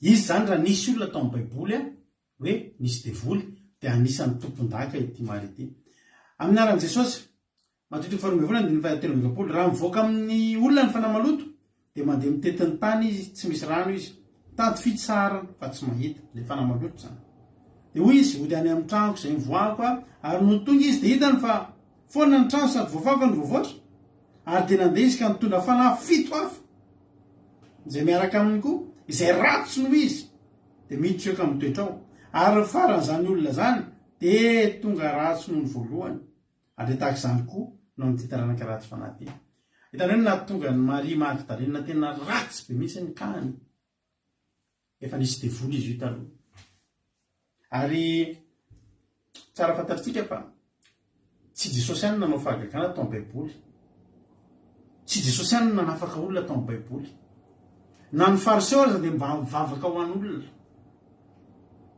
ampanompon'Andriamanitra ny fariseo tamin'izany ka ity Maria Magdalena ty nisy devoly anankiray aloha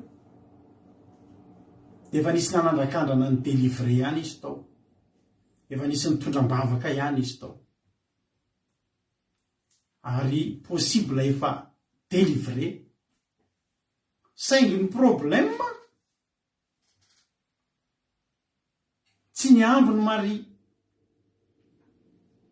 ary efa tsy niambiny Maria de inona zavatra nitranga midikoidina teny fanaratsy zany ny problème mahasarotiny anay mivady amintsika rehetrarehetra eto hoe olona efa délivrer ka mbola manaonao foana satria ianareo raha misy devoly ka délivreny amin'ny anaran'i Jesosy de afaka aloha nareo fa raha ohatra ianareo mbola miverina ohatra anankiray akaiky eto teniko anareo fanamanam-bady zao tena misy fanamanam-bady misy fotoana nisika andray andro teto tsy haiko 2000 iny tamin'ny 2020 na tamin'ny 2020 tany ngambo de nanao délivrance spéciale ho an'ny fanamanam-bady tsika tamin'izany ary de seka vehivavy daholo nareo nitafitra tanatin'le groupe de vita ao anatin'ny sabata no délivrena ary tamin'izay délivrena tsirairay daholo ny ankizy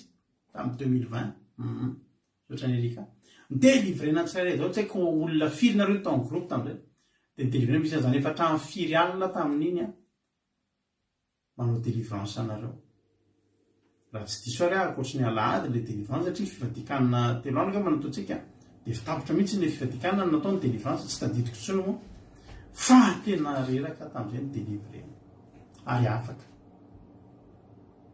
reo lianisy no anisan'ny délivrena tamin'izany sotra amin'le fandretretena de zao alahady le izy ny tena problème de zao isak'izay olona ny délivrena tamin'izany de nafarana ndry tadidiny $100 mihitsy 23 décembre 2019 misaotra $100 irikako tao misaotra anareo rehefa ny délivrena afaka fa nisy condition nisy fampianarana natao tamin'izay hoe ny fanamanam-bady de azo avy amin'ny alalana fijangajangana ary ny amin'ny azafady ny fijerijojolo isan-karazany de nampianarana amin'izay nareo tao hoe manana fahamasinana rehefa nanana tenena hoe manana fahamasinana de dika zany zany rehefa délivrena reo de tokony mitandrina amin'izay nisy taminareo reo tena vao ny ampitson'iny fotsiny ny delivrena ny alina ny ampitso maraina tamin'izay raha tadidinareo tena nalahelo be tamin'izay vao maraina vao nanokatra Facebook tamin'izay dia le olona lisan'le delivrena misy tonga dia tena am'le tena tsy haitsondray sary ao Facebook alahelo satria natokana nalahelo ianareo rehefa ohatr'ireny dia zao sady tsy manaja an'Andriamanitra ianareo no tsy mitsinjo an'le olona ny delivre anareo ihany koa ny tenako izany ohatra etreta hoe miogaogatra amin'ny filialy reo midelivre anareo dia ny avaly an'le izy fiverenana amin'le zavatra natao maly dia zavatra sarotra be zany ny tena problème amin'ireny le arerahako ihany iny solon'Andriamanitra fa ny tena problème anareo vomafy be satria zao raha anankiray ny fanatao dia iny ny delivre izy lasa izy nandeha mitady fitsarana izy ny tena Andriamanitra fa tsy nahita dia niodiody teo ihany dia mahatonga antsika tena mitandrina amin'izay na amin'ny fomba fitafina amin'ny fomba ny amin'ny fahamasina anatiny sy iverany mba tsy iverenana le izy fa raha miverina eo iny mitondra namana fito enina no teo ary tena ratsy no teo aloza ny ten'Andriamanitra ka i Maria Magdalenina fa nafito ny tao aminy zany hoe tena mahery be mihitsy ny olana zany efa nisy any ny ezaka nanafaka azy fa tsy afaka izy dia vomena pahoriana ho ny ten'Andriamanitra izy Jesosy ratsy no ny teo aloha mbola ratsy lavitra no ny teo aloha fitiavana anareo nge ravana mahatonga anay miteny mafy anareo raha izy fotsiny reny ary ny zavatra nahazo anareo ny babababa nkenareo mikorotana nge ravana ny tokantrano misy olona misy fanamanabady zany ary fanamanabady samy afaka mivoan'izany na ny lehilahy na ny vehivavy fa tamin'ny akabetsahany vehivavy no tena voana izy io ka i Maria Magdalena dia tao anatin'izany dia teny amin'izay izy niaraka amin'ny fanaratsy fito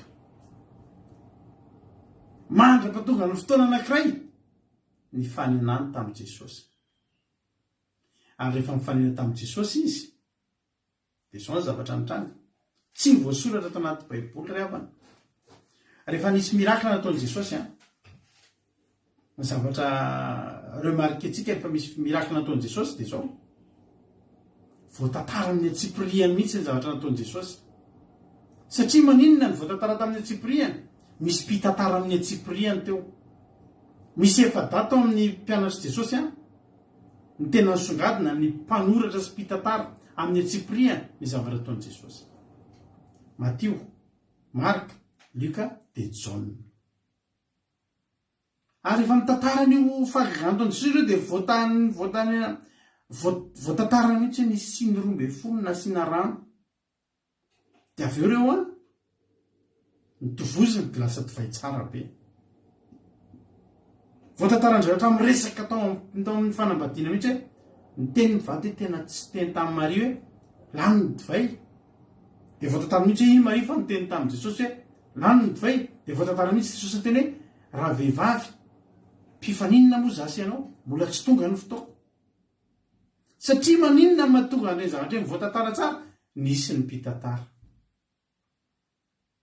nanomboka oviana moa no nisy ny mpitantara nanomboka tamin'ny fidianana n'izy 12 no fidiana amin'izay nalaina ho mpianatra Jesosy amin'izay amin'ny fadianana Jesosy dia nanomboka andray ofisialy anao ny asan'Andriamanitra ofisialy Jesosy ny fidin'ny mpianatra amin'ny fidianana izy avy amin'ny fadianana dia ny fidin'ny 12 dia tao anatin'ireo 12 ireo amin'izay nisy an'ny efada Matio, Marka, Luka, Jaona mpanoratra amin'ny Tsipriany ny zavatra izay nataon'i Jesosy dia voatantara tantaraiko anareo reto ny lista reto teneko anareo daholo ny lista ny zavatra tsy hoe ny zavatra fa mifahagagana rehetra izay nataon'i Jesosy tamin'izany fotoana izany afaka manampy koa nareo misy vola tadidinareo zao avy ny mifahagagana nataon'i Jesosy voalohany raha milasa divay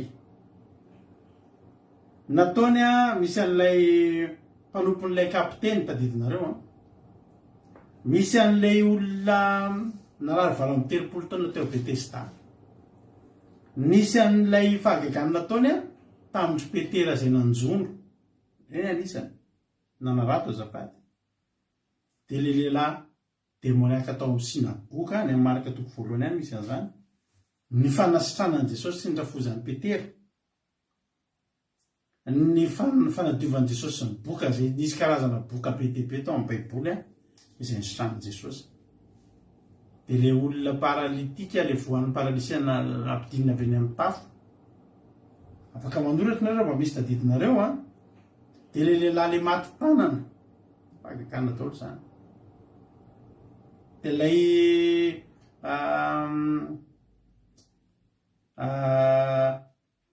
ilay le jamba rola dia le lehilahy le nataony demonity sy ny teny,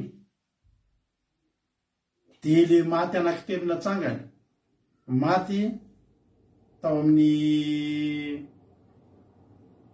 zanakavavin'ny Jairo, zanakalahan'le manano tena tao Naina, dia i Lazarosy.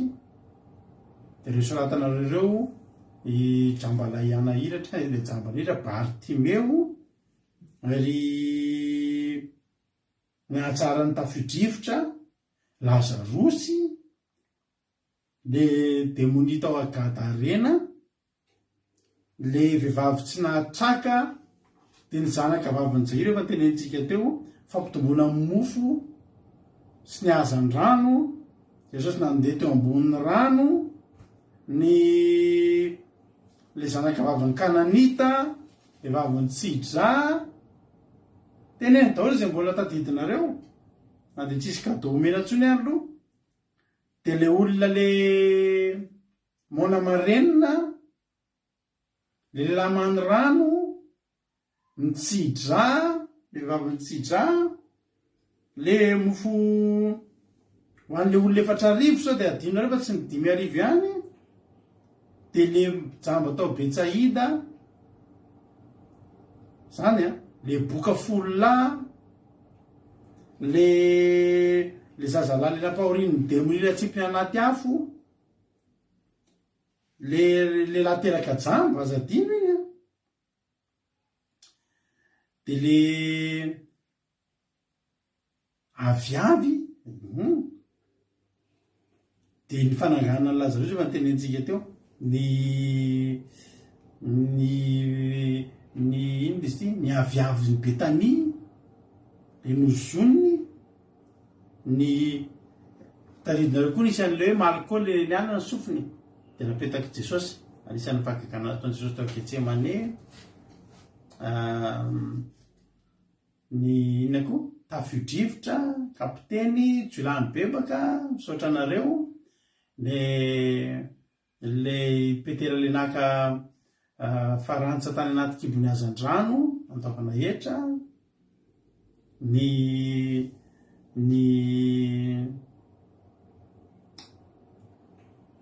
zany rehetra zany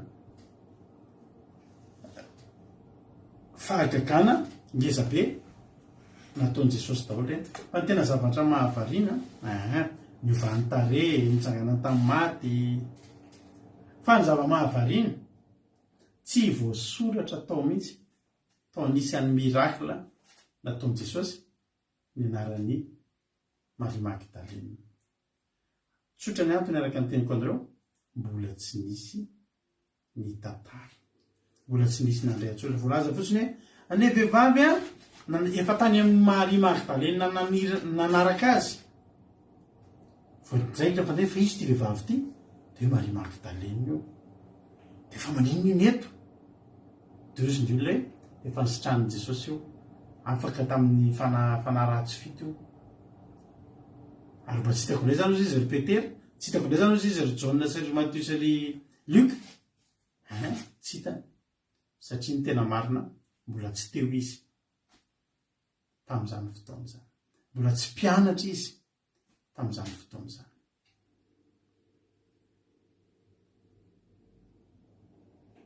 Hitanareo ry havana,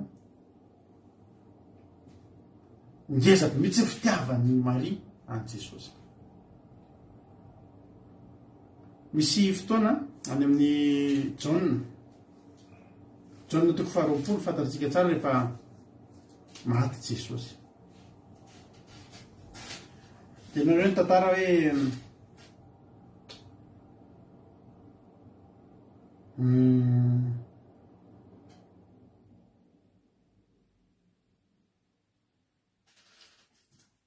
jaona toko fahafolo nge vakitsika raha nolasa divay lenana atao betesda misaotra ny lovilitina naloatra be dia mihitsy lovilitina misaotra betsaka misaotra ny fandraisana anjara ahiny tompo jaona toko faharoapolo filazantsarany jaona toko faharoapolo ny soramaty dia nitsanganan Jesosy tamin'ny maty sy nisehony tamin'ny mpianany ary tamin'ny andro voalohany tamin'ny herinandro dia nandeha maraina koa mbola maizimaizina ka ny amin'ny fasana Maria Magdalena ka nahita ny vato voaisotra tamin'ny fasana dia nazakazakana amin'ny Simona Petera sy ny mpianatra tiany Jesosy izy Jaona io tanao tamin'ny hoe raha ny olona tao am-pasana ny tompo ka tsy fantatra izy nametrahana azy i Maria io any amin'ny Jaona toko fahasivy amby folo any izy 9:20 rehefa maty Jesosy dia jerena fa mbola volazan'ny ten'Andriamanitra fa ary ny janona tena akaiky ny azo fijaliany Jesosy ny reniny sy ny ravavin-dreniny Maria vadiny Clopa ary Maria Magdalena zany hoe izay nisy an' Jesosy zany ary na dia ataoko ary tamin'ny Jesosy efa faran'ny karan'i Jesosy tao Jerosalema fony fahavelony any amin'ny matotoko fa 7 any satria vakitsika fa zava-dehibe ny makitsika zany matotoko fa 7 andiny fa 5 ary nisy vehivavy maro nitsindro tena lavitra teny izay nanaraka ny Jesosy hatrany Galili ka nanompo azy isandre Maria Magdalena sy Maria reniny Jakoba sy Josesy ary ny reniny zanak' Zebedy tanareo lohalalana foana ny Maria ony tena zany hoe hatrany Galili hatrany am-pasana nanaterana azy dia teo foana Maria zany hoe Maria zany tena nanana fitiavana ny Jesosy ary efa tonga ny fotoana ny alahady maraina voalohany amin'ny herinandro mbola maizina ny andro dia efa tonga tany am-pasany Maria aninona anositra zava-manitra ny fatin'i Jesosy Maria nahita voalohany hoe tsaotsony ny fatin'ny tompo nahita mihitsy zany Maria tena sarobidy aminy ity Jesosy ity sarobidy tamin'ny Jesosy velona na rany sarobidy aminy Jesosy maty hosorany zava-manitra lalina sady lehibe ny fitiavany teany Jesosy ary any amin'ny Jaona toko faharoapolo dia nikoropaka Maria hoe very ny fatin'i Jesosy andiny ny fahatelo dia nandeha Petera sy le mpianatra anankiray ka nakany amin'ny fasana ary niarany hazakazaka izy roa ary le mpianatra anankiray hazakazaka niotrany Petera ka tonga lotany amin'ny fasana andiny ny fahadimy ary no niondrika nitsirika izy dia nahita ny lamba-paty nipetraka teo nefa tsy niditra tao izy ary avy kosa Simona Petera nanaraka azy dia niditra tao am-pasana ka nijery ny lamba-paty nipetraka teo ary mosara zay nafeny lohany tsy mba nipetraka teo amin'ny lamba-paty fa nyvalo voavalona mipetaka ary tamin'izay dia niditra koa ilay mpianatra anankiray izay tonga loha teo amin'ny fasana ka nahita kanina fa tsy mbola fantany ny soratra masina fa tsy maintsy hitsangana ny maty Jesosy dia raha zandray mpianatra no tany aminy fa Maria naninona kosa Maria ao amin'ny 9:20 amin'ny Jaona toko faharoapolo fa Maria nijanona nitomany teo ivelan'ny fasana tanareo le havana ohatry ny zazakely Maria teto tena nitomany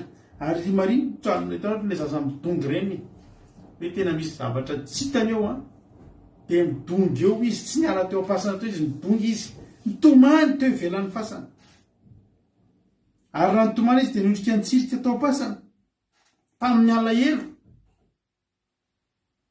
hoy ny tena zany vao nijerenitsika avany ny fanahy torotoro sy ny fo mangorakoraka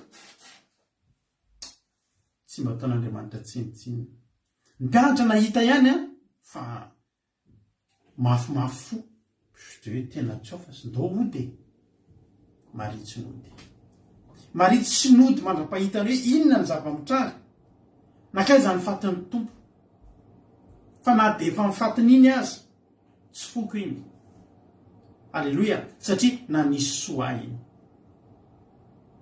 lehibe ngeravana zany hoe fahafahana nandrisin'ny taona maro ianao ampahorian'ny demonia ary efa nisy olona ihany teo voalaza ny lovatsofina fa le lehilahy anankiray fariseo atao hoe Nikodemosy anisan'andray anjara tamin'ny nanao délivrance ny fanaratsy tao an'ny Maria fony mbola tsy nifanena tamin'i Jesosy izy fa tsy afany.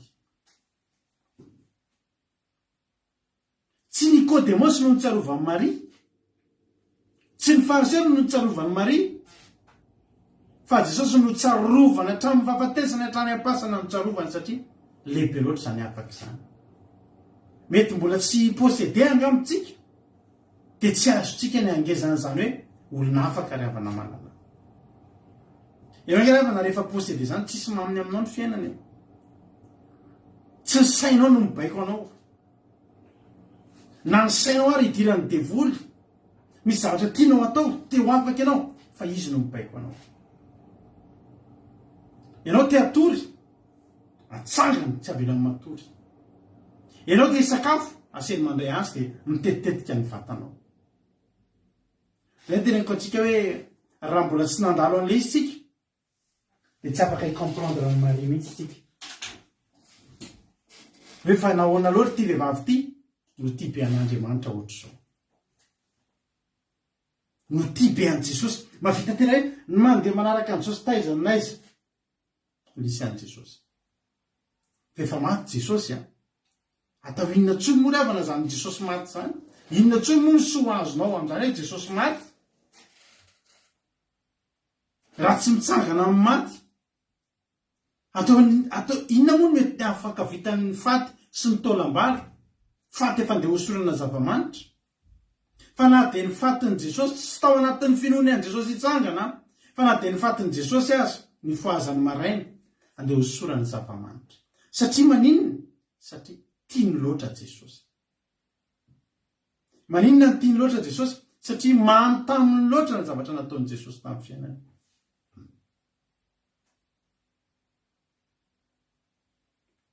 Ny mpianatra lasa, marinona dia tonga teo voalohany fa Maria mbola tratrafarany teo. Rehefa misy fotoantsika manao comptabilité, manao gestion tsika taloha. Tsy haiko izavy nareo efa nianatra gestion teto. Dia manao an'ilay taranja atao hoe comptabilité tsika. Misy comptabilité générale, misy ny atao hoe comptabilité analytique. Dia ao tsika manao an'ilay gestion de stock. Dia misy ilay formule malaza hoe LIFO, FIFO. Midika ilay LIFO last in, first out. Izany hoe ny tonga farany no mivoaka voalohany. Izay tonga farany, entana tonga farany zany, iny mivoaka voalohany. LIFO ny anaran'izay. Last in, first out. Ary ny FIFO indray first in, first out. Izany hoe tonga voalohany dia mivoaka voalohany. Anaty gestion de stock mampiasa an'izany tsika. Iteto i Maria sady tsy FIFO tsy LIFO. First in izy fa mpianatra first out. Fa i Maria zany eto first in, last out. Latsa failo indray zany rehefa zany tsy mitombona. Azonareo izy. Beresika eo anatin'ny kristianina tonga voalohany dia lasa voalohany. Misy aby tonga farany fa lasa voalohany. Fa i Maria, inona nataon'i Maria? Izy ny tonga voalohany. Dia niantso ny olona, tonga teo ny olona, so ny olona very zany e. Inona ary ny azo atao amin'izany fa dia tsisy ny azosika atao zany Maria. Maria nijanona teo. Naninona? Nitomany. Nitondra ny ranomasony.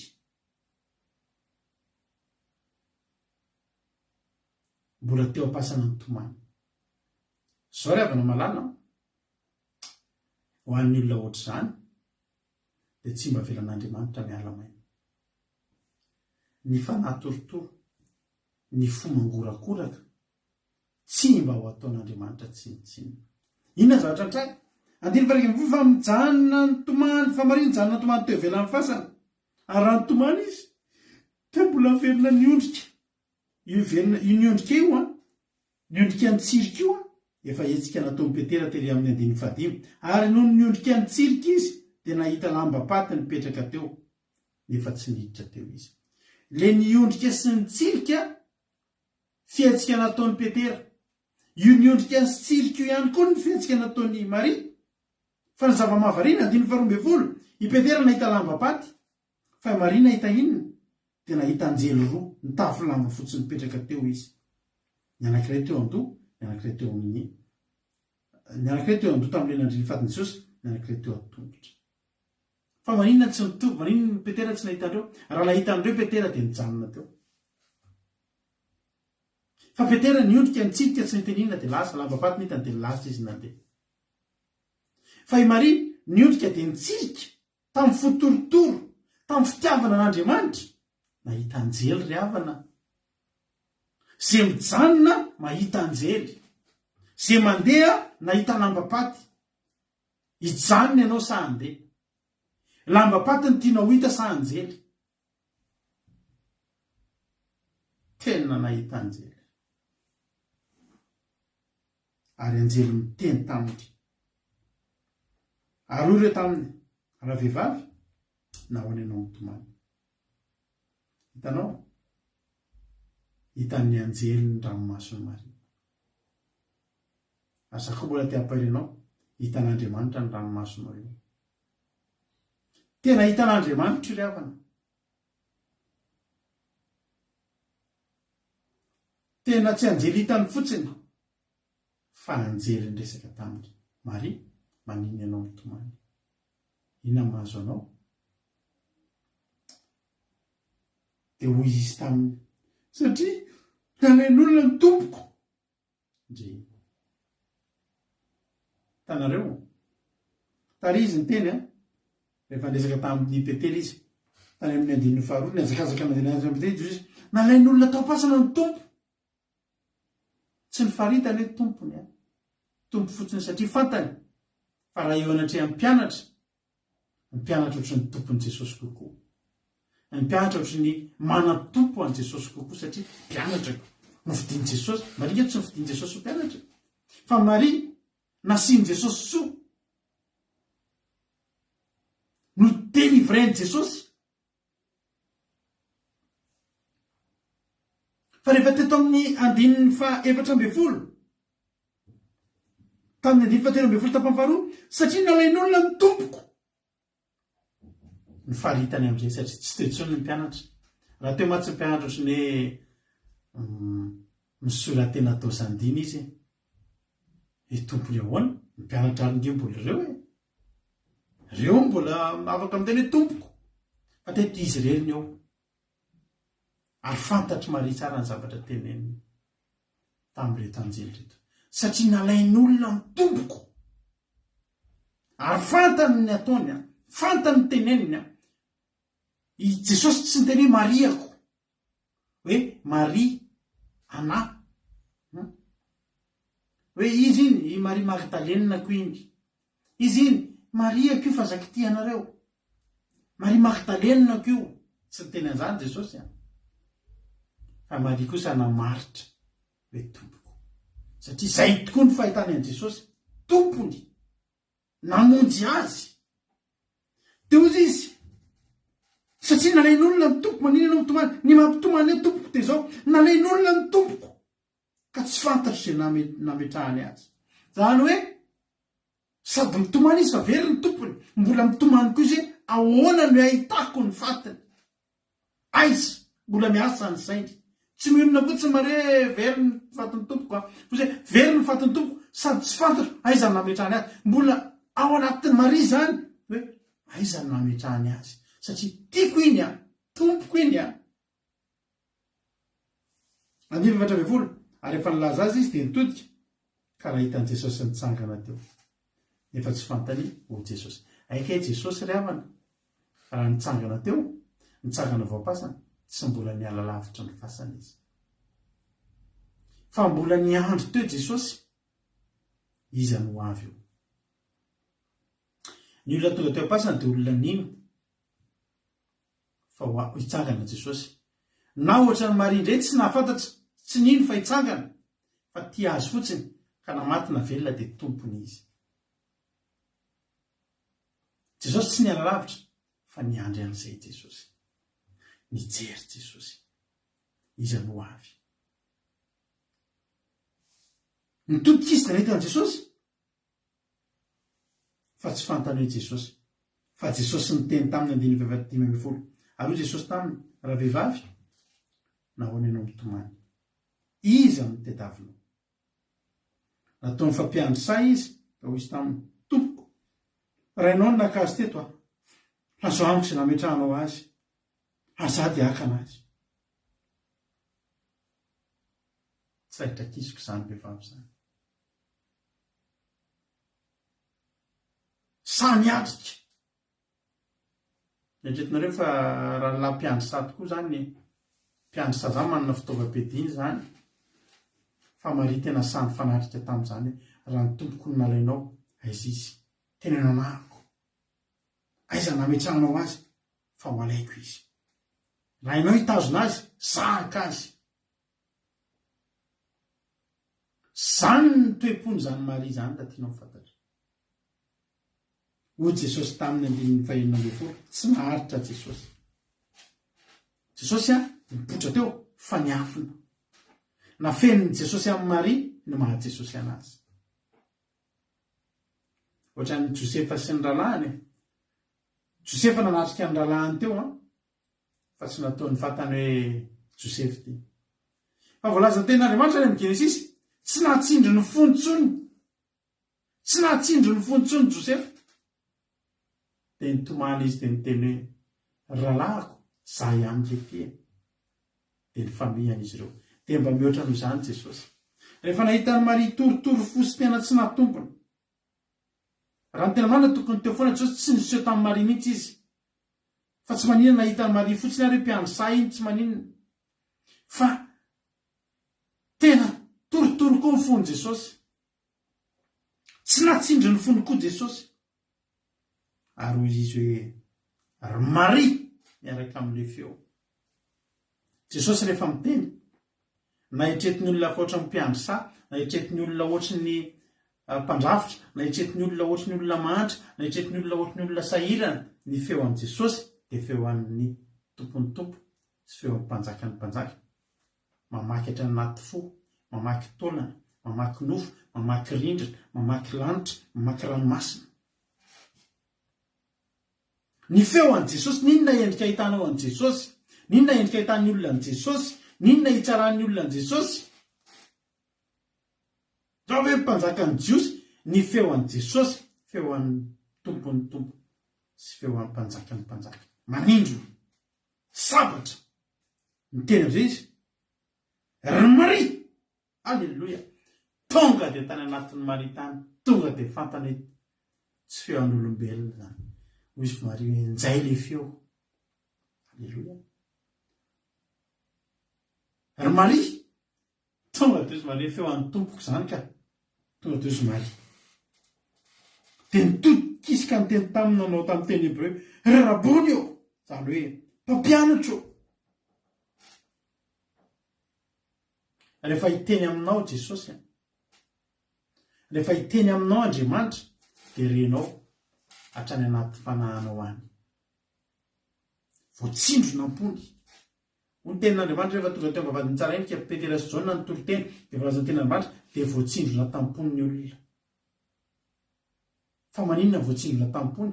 Feo an'Andriamanitra no nivoaka tamin'ny feon'izy roa. Isika rehetra mpitoroteny dao mba hangataka amin'Andriamanitra, zany hoe Andriamanitra mba homeo an'ahy Andriamanitra, izany feo taka ny sabatra roa rehetra. Zany feo tonga dia afantaran'ny olona fa feo an'Andriamanitra.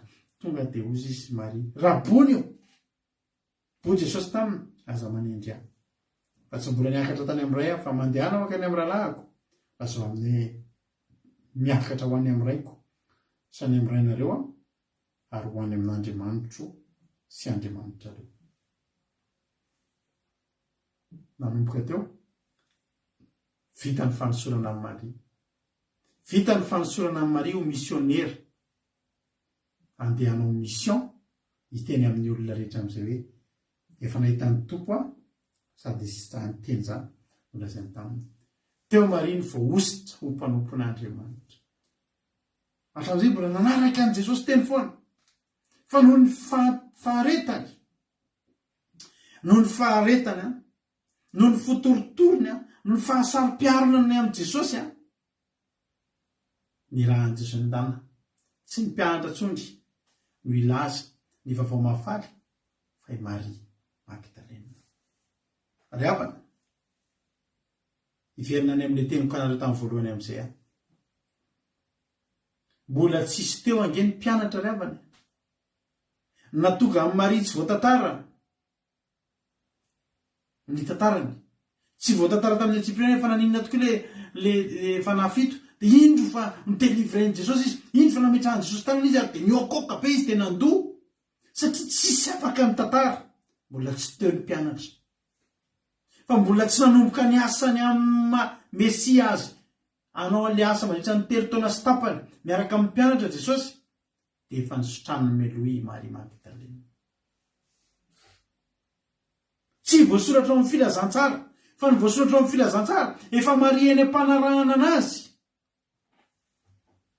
efa Maria Magdalena sy ny vehivavy sasa manaraka azy vao nitenena io le vehivavy mantaniky Petera sy ry Jaona sy ry Jakoba sy ny rehetrarehetra fa izy io vehivavy io lova-tsofina sisa io vehivavy io Maria Magdalena ny nana fa iny nataony io eto nisitraniny Jesosy io tamin'izany fa nafito ny tao anatin'io eto mantamby fa maninona koa izy ohatra miraikitra be amin'ny Jesosy ny tia be an Jesosy ozy ny fitantara ozy ny tantarany lova-tsofina lehibe nataon'Andriamanitra ny vehivavy io nitsary be mihitsy io vehivavy io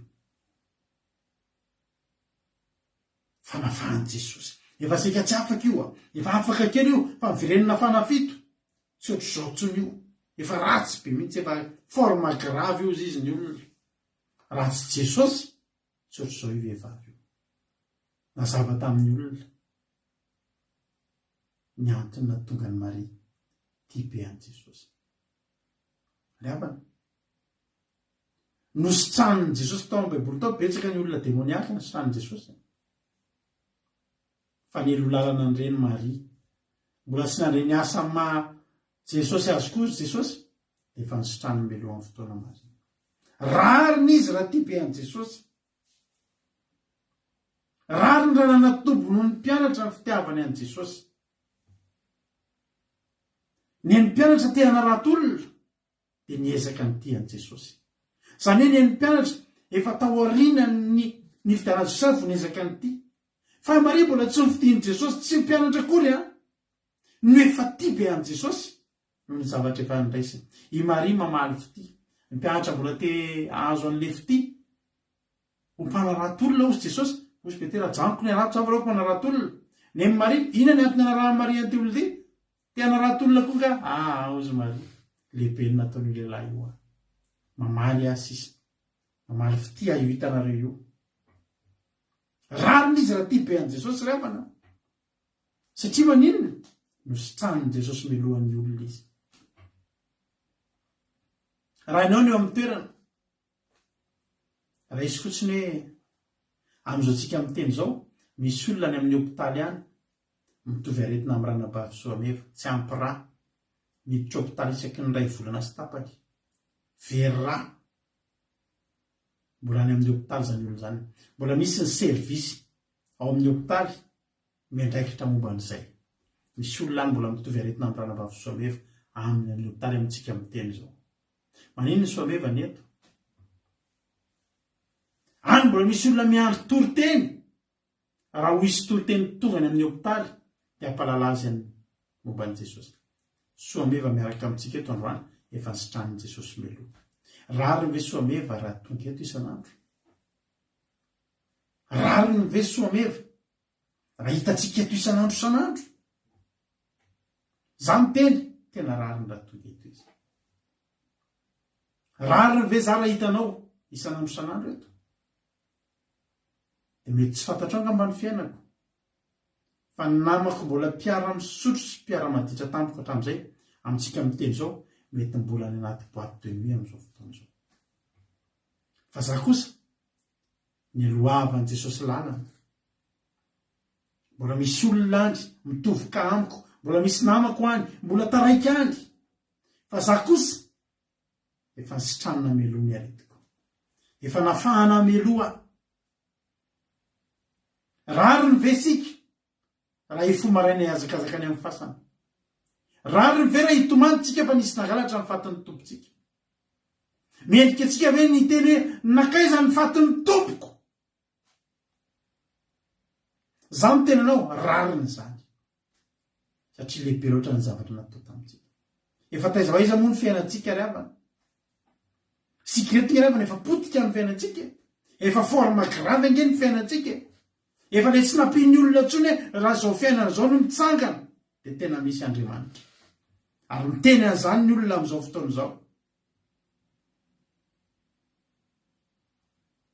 Tsy maninona raha tsisy ny tantara ato anaty lista ny fahagaganana sy teo amin'ny fiainako sy ny fiainanao. Satria mety mbola tsy teo ny mpitantara efa nataon'Andriamanitra ny amintsika. Fa ititsika eto, alleloia. Aza malahelo. Raha mety tsy voahisoratry ny olona ao anatin'ny isan'ny fahagagana izay nataon'i Jesosy ny tantara kelinao. Fa efa io ianao io.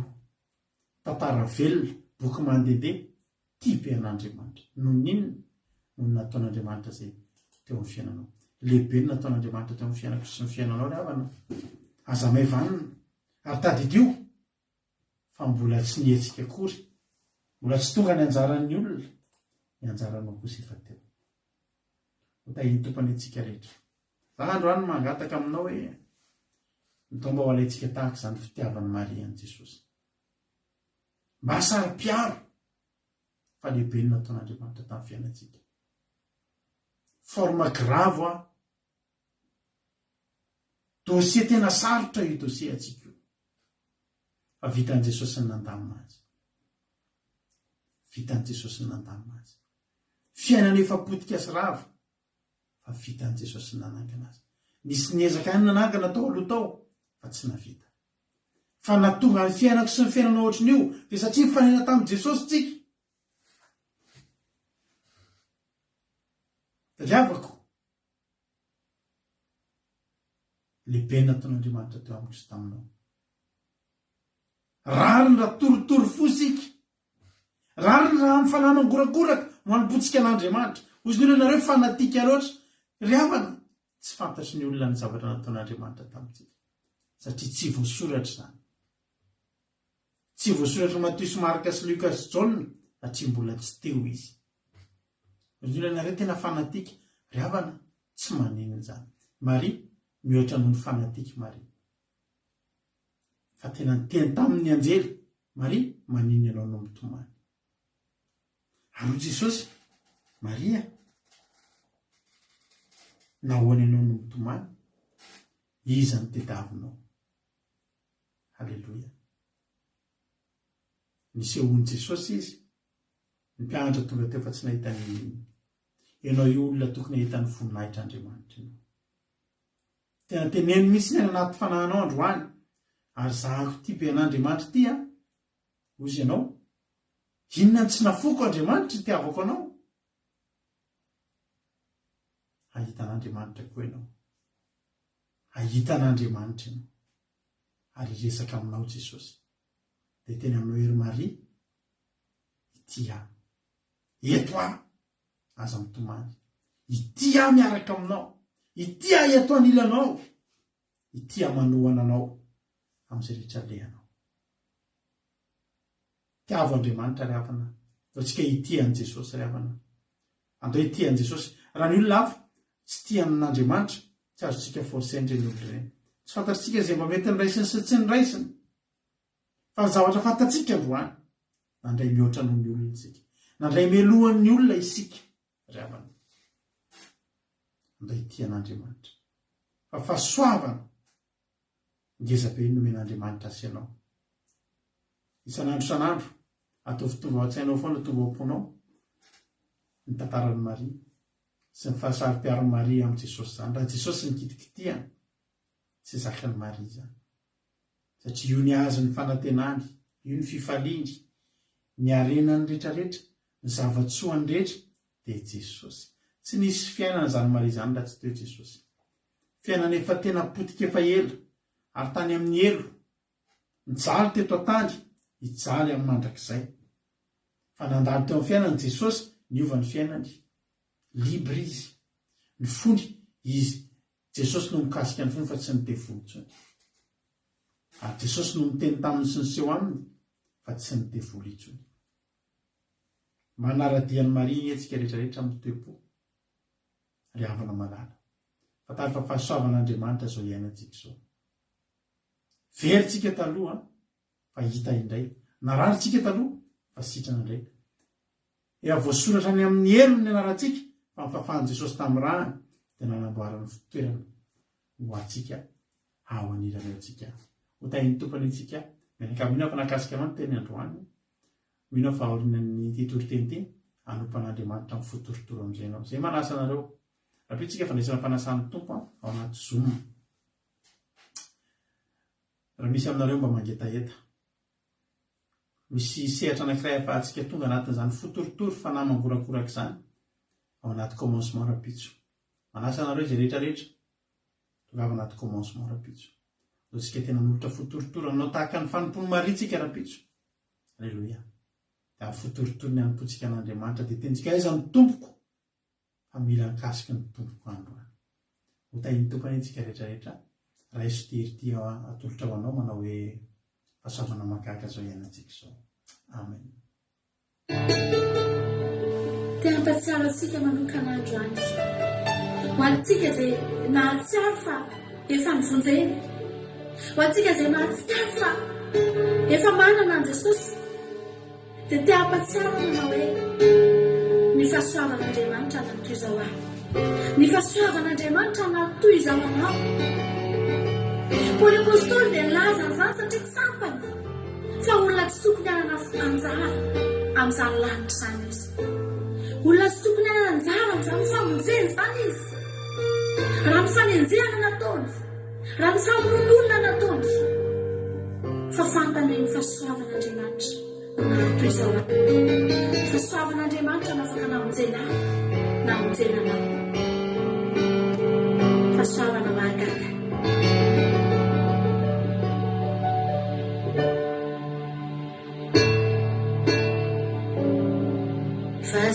fahasoavana mahagaga nomeny tompo ahy verao taloha hita indray zamba mahiratra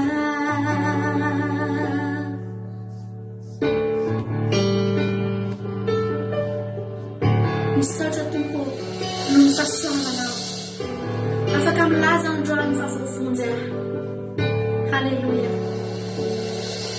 fahasoavana nampianatra ny foko iadana fahasoavana sarobidy izao no iainako igadako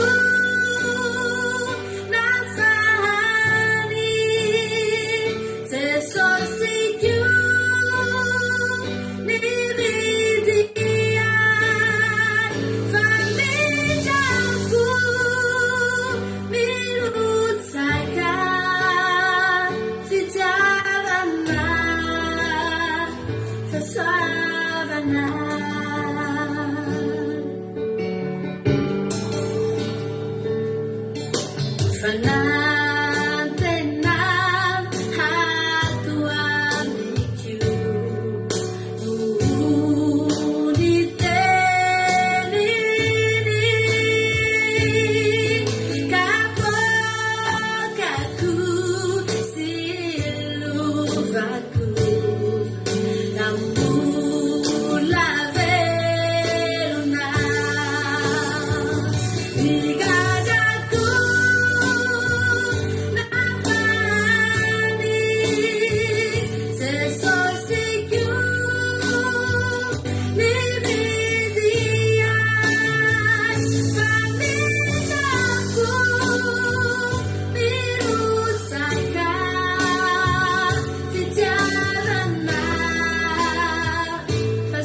levona zao ity zao masoandro ombaizina fa Jesosy miantso hoay mandraky izay hoay mandraky izay hoay mandraky izay efa mandraky izay efa mandraky izay efa hoay mandraky izay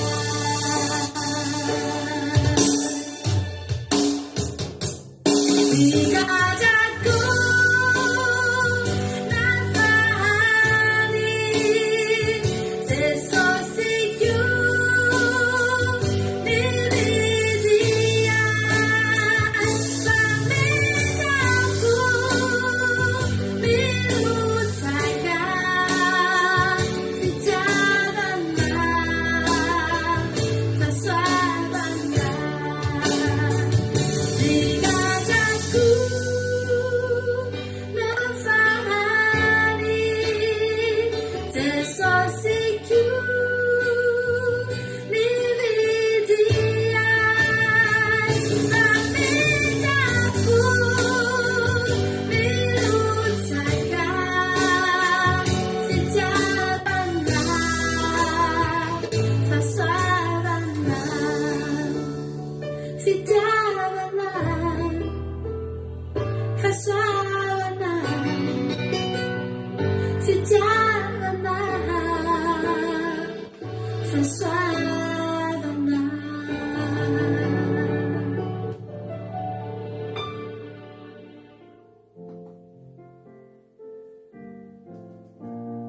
aina Jesosy io misaotra anao zay Jesosy amin'ny fitiavanao tena hoe makasitraka tompo tena voaraina ny afatra androany tena tianay Jesosy zany toe-pony marimaky talenina izany raha mba izany koa Jesosy ny toe-po anomponay ianao dia tena ho tafita amin'ity fivavahany ity zay ho tafita zao dianay andeha mivavaka aminao andro aman'alina Jesosy tena azonay ho antoka fa ho any an-danitra izay raha nananay zany toe-po tena tianao nanaja anao nanaradianao nanaiky anao nakatoa anao sary-piaro taminao tahaka ny nataony marimaky talenina zany Jesosy Jesosy io meo anay Jesosy zany toe-po zany meo anay Jesosy zany toe-po zany nizaniza tonga eto izy androany ataovy mampiavaka anay eto amin'ity fandaranay ity Jesosy meo anay zany toe-po ny marimaky talenina izany meo anay zany fotoritory sy fanamangoragoraka amin'ny fanomponanao zany fa tena tsapanay tena ilainay zany ary matsapa mihitsy zay ary Jesosy nandray hoe tsy ampy an'izany ny fanomponay anao nandray ohatry ny amin'ny fo mafo be zay manompo anao nandray ohatry ny mangatsitsika sy ohatry ny hoe tena mangatsika sy mafy ny fonay manompo anao fa hitanay hoe tsy ampy anay zany hitanay hoe tena mila an'izany zay Jesosy meo anay zany fotorotoro fa raha nysoa ny raisina taminao mba nandray taka ny raisiny marimaky talenina daholo zay rehetrarehetra zeto Jesosy nafahanao melonge zay Jesosy amin'izao fotoana zao nge zay Jesosy efa olon'afaka nge zay Jesosy tsy eo anaty fatotra ny andrasanay an'izany fiavianao zany fa efa nafahanao melo zay Jesosy tsy maninona anaty voasoratra ao anatin'ireo mirakla ngeza be teo amin'ny vakirin'ny olona sy hitan'ny olona ny fiainanay taminao nataonao tamin'ny fiainanay Jesosy fa zava-dehibe aminay aty anatinay ny matsapa fa ngeza ny zavatra nataonao anay tsy manino zay na dia zay rerana nitomany eo amin'ny fahasana nisy anao tahaka ny marimaky talenina tsy niantso mponao gazety Maria Magdalena ry havana malala, tsy nitan'ny olona ny zava-dehibe taminy, ka niantso ny mpianatra rehetra izy hoe avy jerenareo fa tena mitomany amalaelon'ny tompoko. Izy rery sisa no nijanona teo. Nareo vehivavy rehetra niaraka taminy aza ry havana, izy rery ny teo, sy niandro sitraka avy amin'izy afa-tsy amin'Andriamanitra rery ihany izy. Sotra Jesosy, mba meo anay Jesosy zany toe-po zany, meo anay Jesosy zany toe-po zany, fa ilainay zany amin'ny fanomponanao, ilainay zany Jesosy amin'ny fanomponanao a, mba ataovy mampiavaka anay eto mihitsy Jesosy zany hoe fotorotoro, zany hoe izay manana fotorotoro mangorakoraka any amin'ny mangingina any amin'ny takotakony, aza fehezina ny fitiavanao an'Andriamanitra, fa any amin'ny mangina sy ny takotakona ny anehoany ny voninahiny aminao ry havana malala, any amin'ny mangina sy ny takotakona ny tenenany aminao, ika mpifalinanao amin'izany fotoana zany hoe raby eo mpampianatra eo, iantso anao izy ry Maria, iantso anao izy ry Lovely, alleluia, iantso anao izy ry Erika, ry Rodine, ry Marie-Jo, ry Lina, any amin'ny takotakona, satria any ianao no mitomany, voatahirinao hatrany amin'ny takotakona ny fonao torotoro, sy nisy nanakana anazy, fa nizaniza teo anoloany,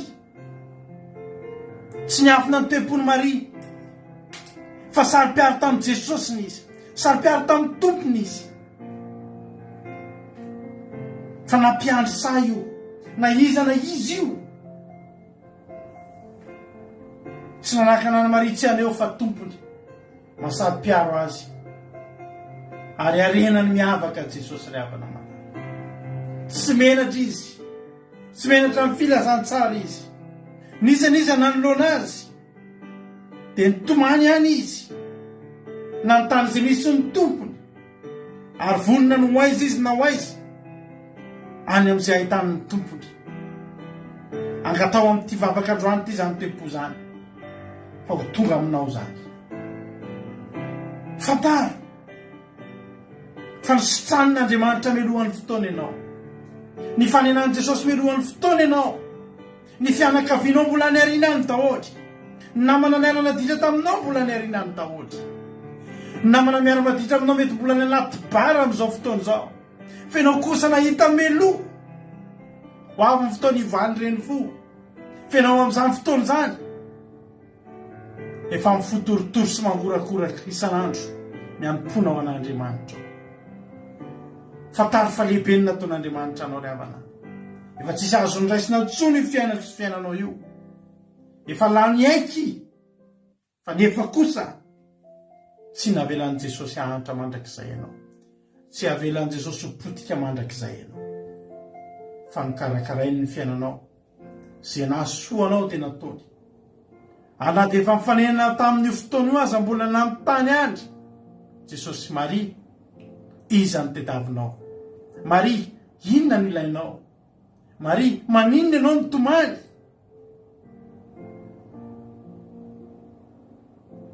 Sotra Jesosy, sotra Jesosy, voninahitra ho anao, satrona hivavaka eto foana Jesosy, mandeha ny fotoana, tehirizinay rapiso indray, atolotsainao anaty commencement indray, ny toy ny vavakay Jesosy, fa satrona hiteny anao eto foana satria tsy Maria ihany fa irado rakody salama koa Jesosy, nafahanao tamin'ny fanahy fito, nafahanao tamin'ny loza maro, nafahanao tamin'ny fatotra isan-karazany, mba tonga eto korado androany, raha misy mikitikitika anao Jesosy dia tena hitady anao atraizatraiza, nataonareo aiza ny tompoko, satria tompoko sy mpamonjy kokoa ianao Jesosy.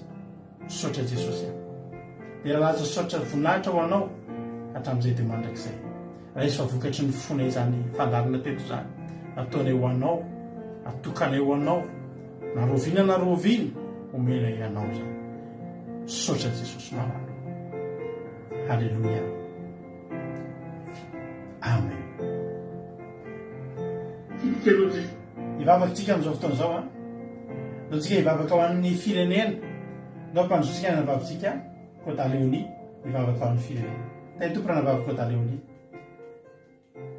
Alleluia, teny Jesosy pastera, teny Jesosy tsika rehetrarehetra izay manaraka izao fandaharana fankafiam-belona izao.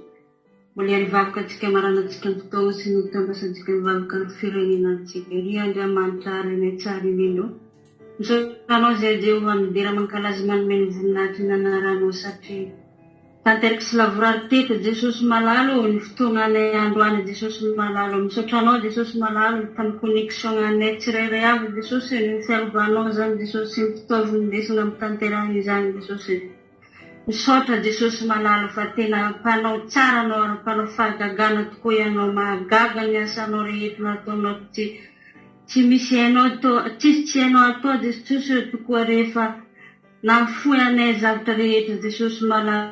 Misaotra Jesosy, misaotra anao zay Jesosy tsara loatra anao ianao sady mpanao tsara sambatra zay hay mananomanina anao Jehova Andriamanitra. De kehitriny Jesosy malalo omety tahaka ny Marie Magdalene zay Jehova Andriamanitra ary ny fo torotoro Jesosy malalo, ny fo mangorakoraka Jehova Andriamanitra ho anao Jehova. Ome feo mahery avy aminao zay Jehova Andriamanitra sy fo tahaka ny Marie Magdalene Jesosy malalo.